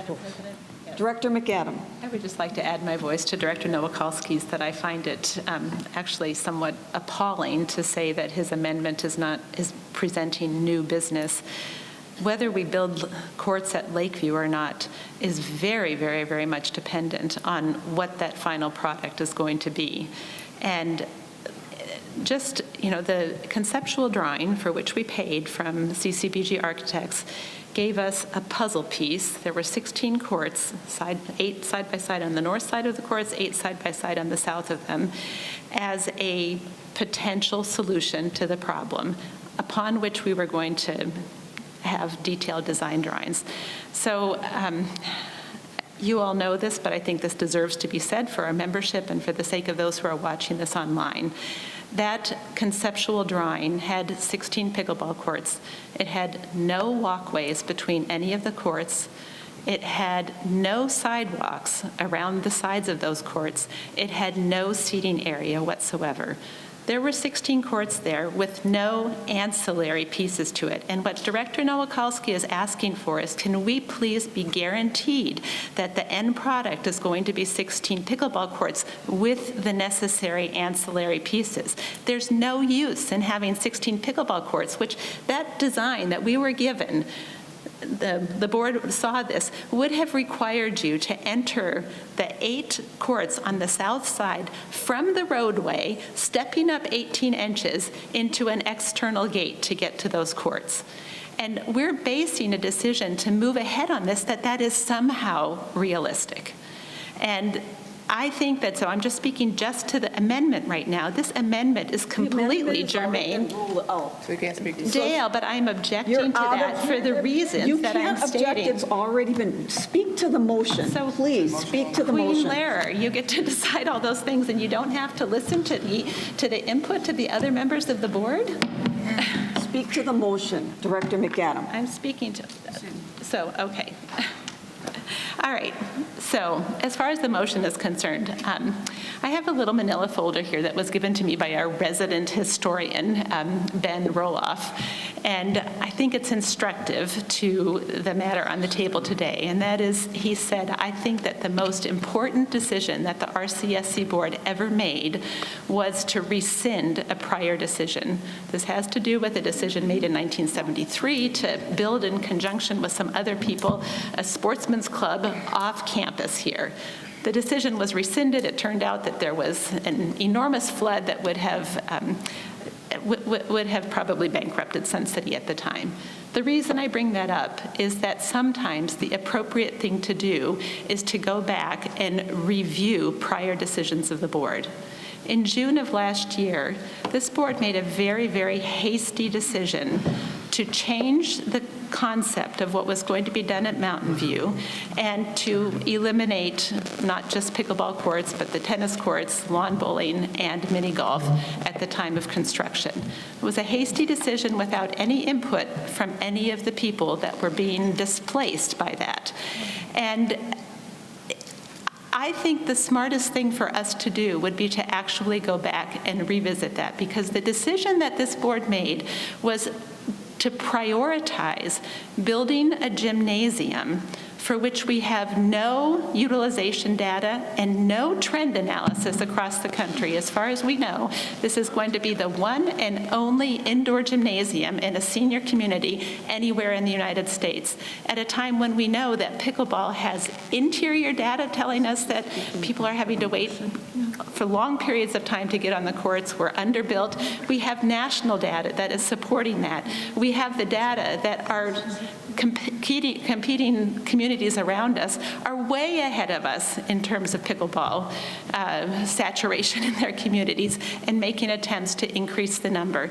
And I am very much convinced that what we really need is to have a state-of-the-art, as Mrs. Skaggs mentioned earlier on, a state-of-the-art pickleball facility that is basically at least a duplicate of what we have at Marinette, with the improvement that instead of having an 8-court pavilion, that it will be an 8-court indoor climatized building that's not going to be built in 10 years, but it's going to be built now, because the data proves to us that the construction of a pickleball facility at Mountain View ought to take precedence over the construction of a gymnasium.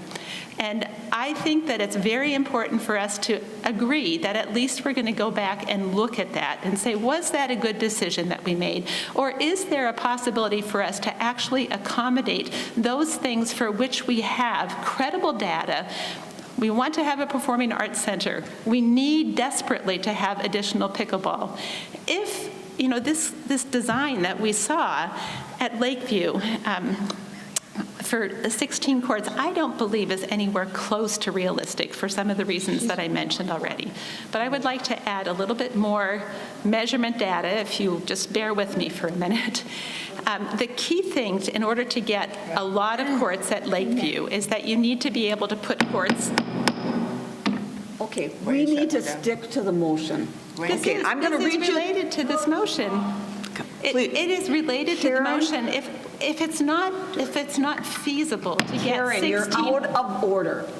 Please. Okay, I'm going to read the motion again. The motion before you is to approve additional 2022 budget of $50,000 to pursue an architectural detailed design quote to construct pickleball courts at the current Lakeview tennis court location. We're not talking about Mountain View. We are talking about Lakeview and pickleball courts. Is there any further discussion, please, about Lakeview pickleball courts? Director McAdam, keep it on topic, please. It is on topic. I believe that if we do this, we are giving this board a pass to provide basically just a replacement of the courts that are going to be destroyed at Mountain View. You are out of order. In what sense is that not germane to this, President? No, it is not. It's not germane to this issue, please. Karen, I've already ruled you out of order more than once. Please, let's stay. Karen, Karen, please. Okay. The motion before you is to approve additional 2022 budget of $50,000 to pursue an architectural detailed design quote to construct pickleball courts at the current Lakeview tennis court location. Secretary Lanevsky, will you please take the roll call vote? Certainly. For the record, Director Wilson is not here. Director Collin. Yes. Director Fimmel. Yes. Director Akins. Yes. Director Nowakowski. Present. Abstain? Nope, present. Okay. I don't know what I'm getting for $50,000. I can't say yes, I can't say no, and I can't abstain. So I will say present. Abstain. One of the Madam President, one of the things that has here is present. So that's what I'll mark. That's what I'll mark him as. Director McAdam. No. I vote yes. Vice President Agee. Yes. Director Lehrer. Yes. The vote is 6 for, 1 no, 1 present. The motion passes its first reading. Madam President. Just a minute. President. Wait. Those counts aren't right. Wait. There's six for, 1 against, That's 8 and 1 present. and 1 present. That's 8. They voted yes. Yeah, I voted yes. Yes. Okay. Okay. Madam President, I move to waive the second reading of this motion. Is there a second? I second it. Second by? I second it. Okay. Secretary Laneski. Vice President Agi. Do we want to make No. comments or just vote? Yes. Oh, sorry. Yes, we have a second by Secretary Lanevsky. Is there any discussion on the motion to forego as maker of the motion? Yes, Madam President. I'd just like to move this project forward and not lose the summer months. And so that's why I'm asking to waive the second reading. Thank you. Thank you. Director McAdam. Madam President, I object to doing that. I feel like it's very much the same process that took place last June when we actually fast-tracked a decision without allowing for a proper airing of information. I feel like I have been cut off consistently again and again from being able to present information that's quite pertinent and I think quite persuasive. And in the absence of an ability to do that, I think that we should not vote to waive the second reading. Thank you very much. Any other discussion, comments? Secretary Lanevsky, will you please take the roll call vote to forego the second reading of this motion? Vice President Agi. Yes. Treasurer Akins. Yes. Director Collins. Yes. Director Fimmel. Yes. Director McAdam. No. Director Nowakowski. Present. Director Wilson is not here for the record. I vote yes. President Leonard. Yes. With 6 in favor and 1 opposed, the motion is adopted. Thank you.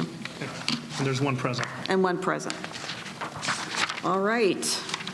The next item of new business is a motion to increase the price of non-resident full play golf pass. Director Collins. I changed my wording a bit.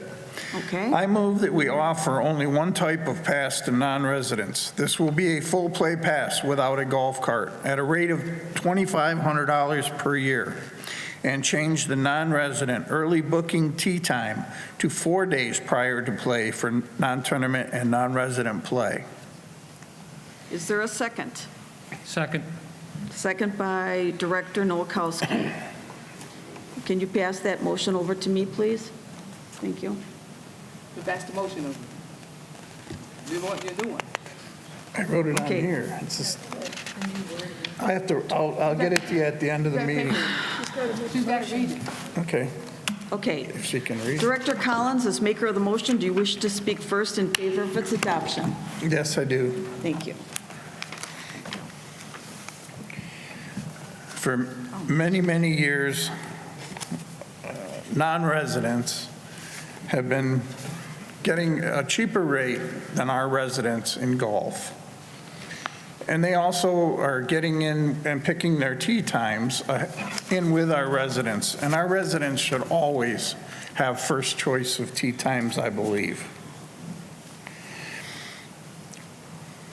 Residents pick, the non-residents would pick, where the residents would pick 1 day before the non-resident, and that would give them more time for their tee times.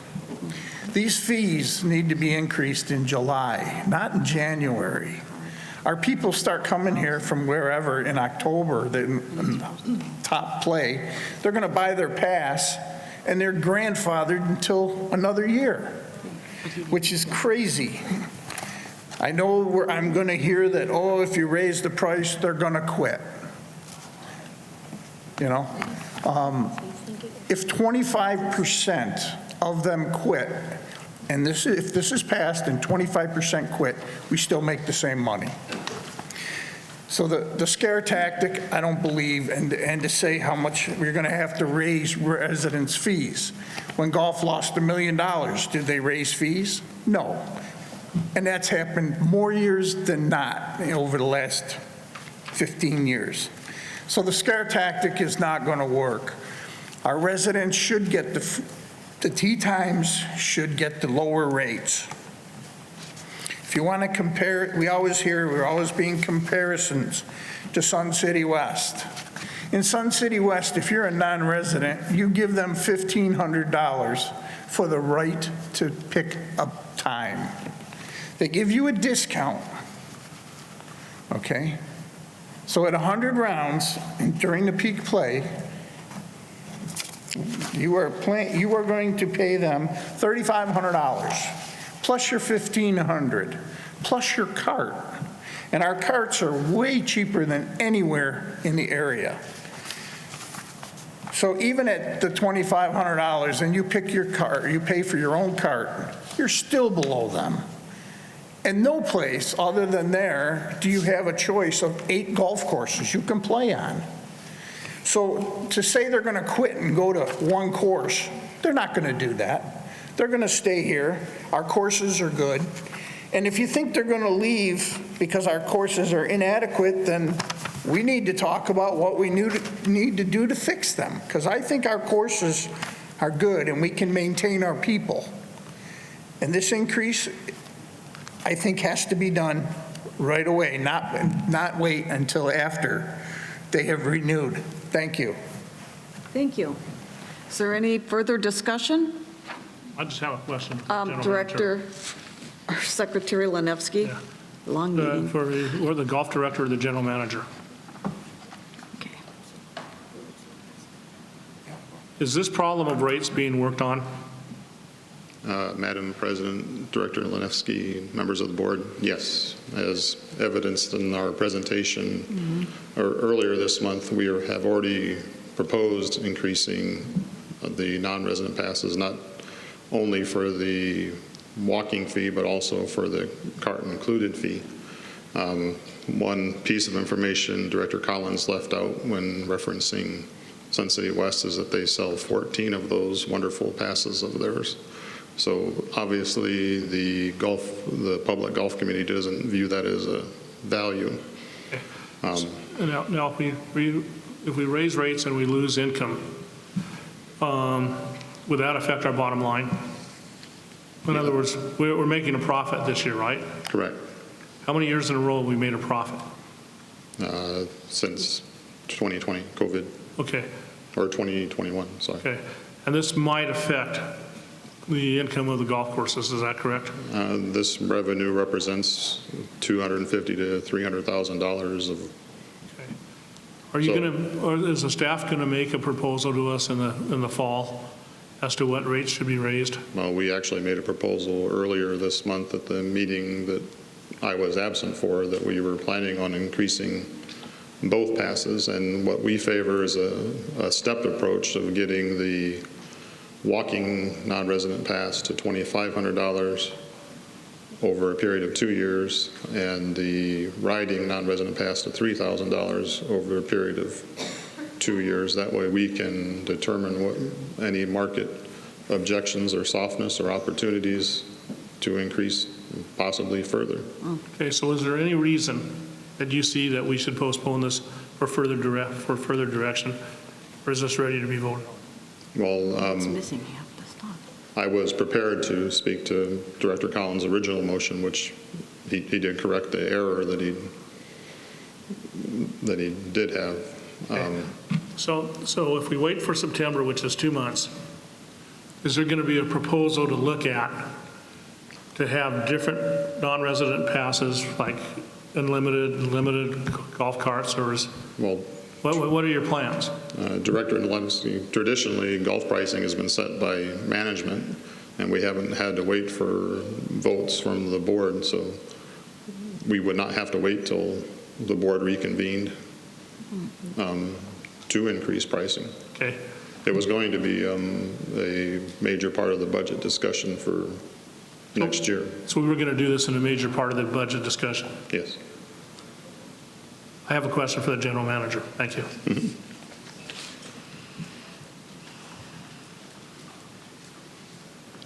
I'm still not sure, based on the answers, is there a reason to postpone this vote now so that you guys can work on different types of passes or not? Madam President, Board, Director Lenevsky, no, we can raise the outside play passes today, and I would not have any issues. I'm sure Director Duthu would not have any issues with that as well. So we could make it a, maybe a August 15th or something to that effect. Okay. Or July 15th. Does this set a precedent of the board telling you what to do on the fees or not? As Director Lanefsky, as long as I've been here, yes. So this would change the way we do this? That's correct. Madam President? Brian, you can correct me if I'm wrong, but I'm done with my question, so I yield. Madam President? Secretary, or Director Collins, you just got promoted, Steve. I don't know. I just want to make sure that I'm clear. The board sets the policies and you guys implement them. So us making a policy to raise these rates is well in my scope of duties.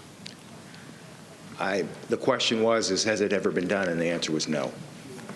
But I have the authority to do this. The board can make a motion and pass it, and we would have to implement it.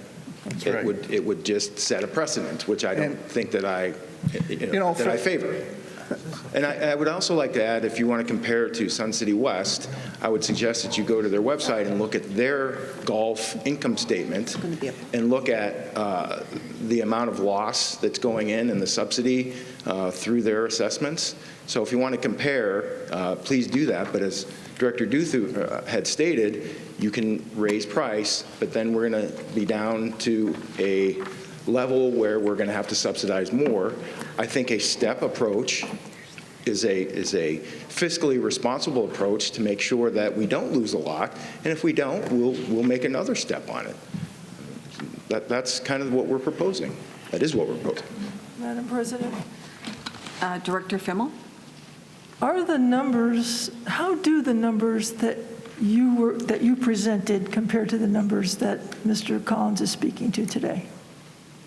Are they the same numbers? Director Fimmel, they are not the same numbers. Director Collins is actually asked to take it down to one pass, and that's what he's asking to do. We do not want to take it down to one pass. We want to limit it, have the walking pass as well as the with cart pass, and raise each one of those by $250 first year, and then if there's minimal effect, to raise it again $250 in the next year. And you made that recommendation, correct? Mm-hmm. It was brought up at the member board exchange. And it sounds to me like there's no reason why you couldn't implement that change, you said, as early as August. That's correct. Possibly July, you said. Correct. We could do that. There's no, we do not object to doing that.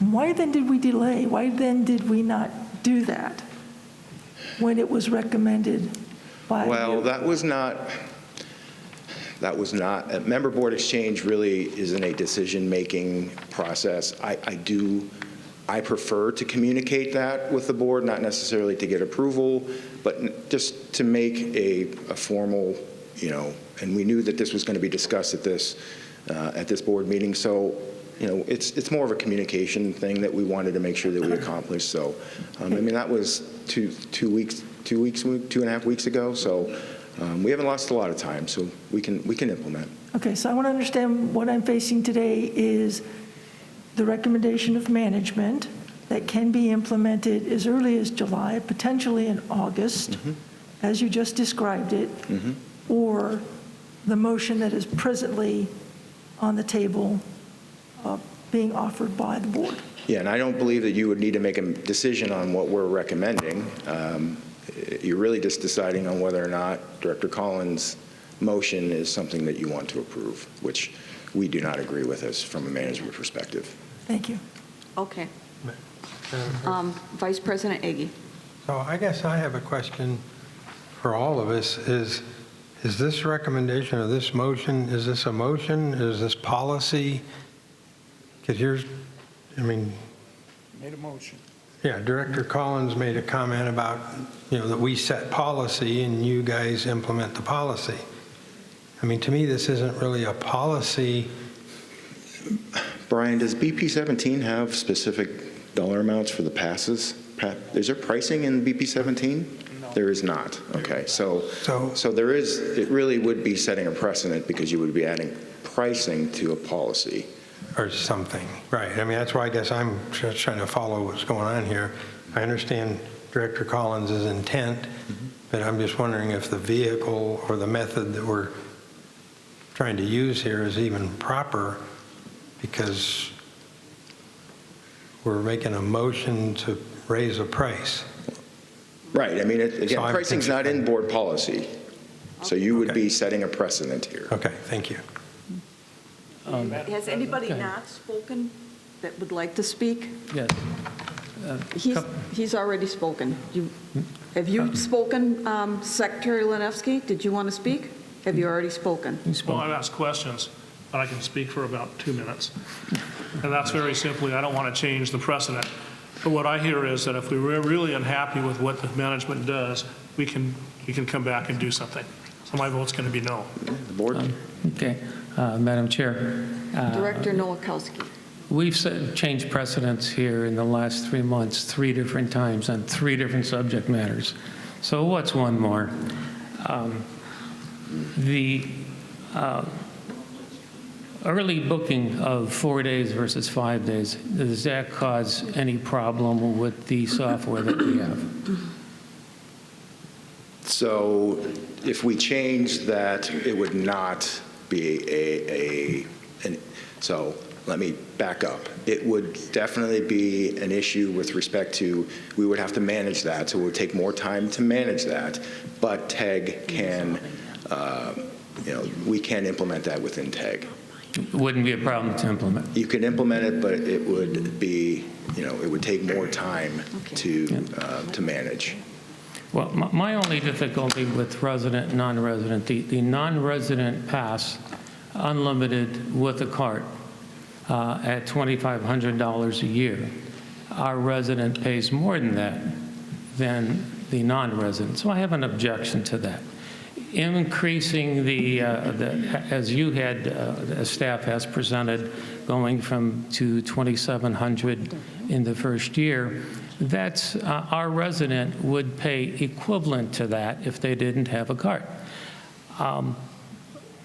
Since I believe that our residents already pay for part of the cost of the golf facilities, I honestly believe that our residents should benefit from some of that. So in doing what Director Collins states, increasing the fee to $2,500 without a cart makes it equal for the non-resident cost versus the resident cost. So I can support this pretty easily. Well, we did provide data with respect to cost, and the non-residents do not pay across the board as much as I'm sorry, they pay more across the board than residents do. So. Okay, Director, have you spoken on this motion? Okay. Director McAdam. Thank you. So my preference would actually be for us to have a broad policy that says that we charge the general manager in all activities that take place in Sun City to absolutely prioritize resident usage and play. And at that point, we would then be able to monitor for compliance and to see whether, give the management a chance to do that. That would be my preference. But the reason that I am also going to support this is that, as Mr. Pearson earlier mentioned, it's not just a matter of the cost of the pass, but every single member here has paid lots of money in PIF funds in order to provide the infrastructure that's there. None of our non-residents do that at all. And if we're only comparing one to the other without taking into consideration that residents have also funded the basic infrastructure of golf courses in addition to subsidizing it, then we're actually not absolutely prioritizing our members over non-resident play. And one further thing is that I appreciate the fact that the elasticity of demand is not something that we can know in advance, and that you would prefer to have a gentle approach to that and say, okay, if we only raise it X number of dollars, let's see what the result is. But I don't think that it's a problem to go ahead and raise it right up to $2,500 and see. If we see that there's a major crash in the amount of outside funding that comes in, then we have to ask ourselves the question, do we care about that, or are we just going to add that to what we believe we need to subsidize anyway, and realize that by having fewer outside players, that our resident players are actually absolutely prioritized? So I will be voting in support of this. Thank you. Director Collins. Thank you. Couple things. $2,500 with a cart. If they play 100 rounds, that's $1,000, right? No. If you rented a cart, $10 every time you rent a cart.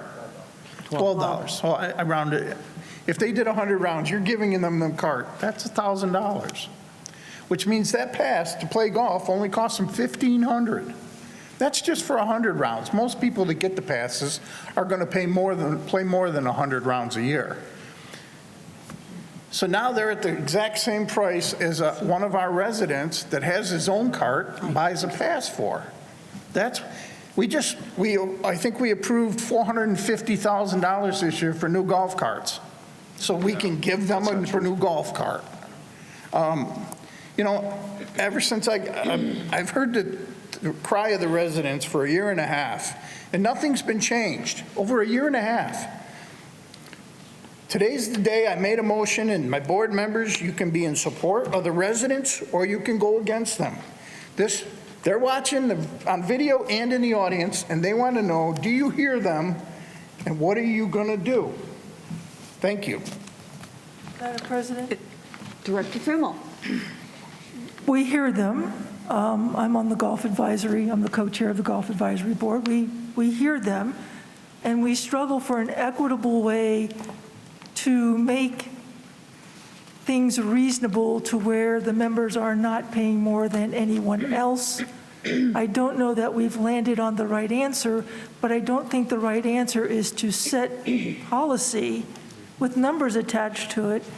Then we have to consistently change the policy. What we need to change is the way people pay for the golf. And I don't know that we've hit the exact right measure. We might even need something akin to having a card for everybody with different levels of pay. That's an idea. I'm not saying it's the best idea, but it's an idea. There's lots of ideas on how to make things more equitable. I certainly support that, but I don't know that I support creating a policy today in how we accomplish that. Thank you, Director Fimmel. Any other comments? Okay. I'm going to try this. The motion before you is that we offer only one type of pass to non-residents. This will be a full pay pass without a cart at a rate of $2,500 per year. Got it right? And then the cart is the 3 days. 4 days. The 4 days. Oh, I got to go back down to this one. I'm sorry. Okay.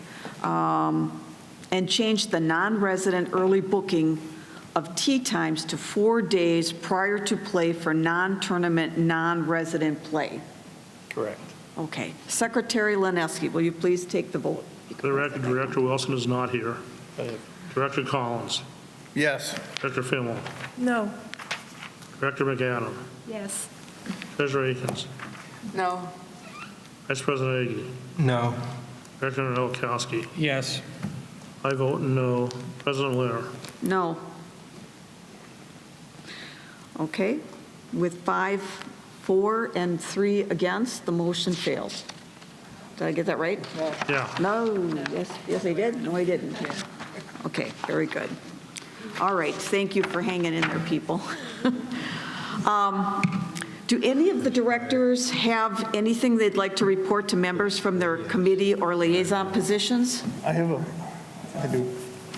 I want to take this time, I want to thank all of the 1,000 people that took the time to send an email into Maricopa County to stop the people from getting the variance for children. I'll tell you, and about 28 people came to the meeting. It was really nice to see the support. I just want to let you know, this is going to be a more and more common. We're going to have to stick together if we want to keep our town, our rec centers and everything. Thank you. Thank you. Any other committee reports or? Yes. Director McAdam. So I'm a liaison with SHOA, so the Sun City Homeowners Association, and they have 2 events that are coming up in July 8th and July 12th. Anybody who is a member of SHOA has received an email blast about that. One is a resurrection of a legislative session in conjunction with PORA in order to hear from our legislators about what's happening that might be pertinent to us. I'm not going to give all the details here, but you can go online. First of all, if you're not a member of SHOA, please join. It's a voluntary association, costs $25 a year. You're supporting a really, really good cause. But also check out these two meetings on July 8th and July 12th. You might be very interested in attending. Thank you, Director McAdam. Vice President Agee. Madam President, as chair of the Properties Committee, I just wanted to announce that we're still short a few property inspectors. So anybody that maybe has some construction background or just familiar with building trades and that kind of thing, we're always looking for more help. And if you're interested, please contact Marcia Johnson at the board office, and we'll reach out to you and see if you've something you'd like to participate in. Thank you. Okay. Oh, Director. Just one quick thing about SHOA. If you go down and you give them your $25 donation, they will give you a site plan for your property, which Maricopa County will use if you want to do any additions or things on your property. It's drawn to scale, and they will accept it. So that saves you quite a bit down the road. Thank you. Thank you. Director McAdam. So pardon me, I forgot to mention that these 2 meetings that I referenced require advance registration. So make sure that you calculate that into your plans if you're interested in attending, just because of location and space. So. Okay, thank you very much. Any other comments? Okay. The next member board exchange is going to be on September 12th, 2022 at 9 a.m. in the Sundial Auditorium right here. The next meeting of the Board of Directors will be on September 29th, 2022 at 9 a.m. in the Sundial Auditorium. I want to thank all of you who took the time to come today and share your opinions and comments. Please have a safe and relaxing summers. And don't forget to turn your phones back on. There being no further business, and without objection, this meeting will be adjourned. Meeting's adjourned.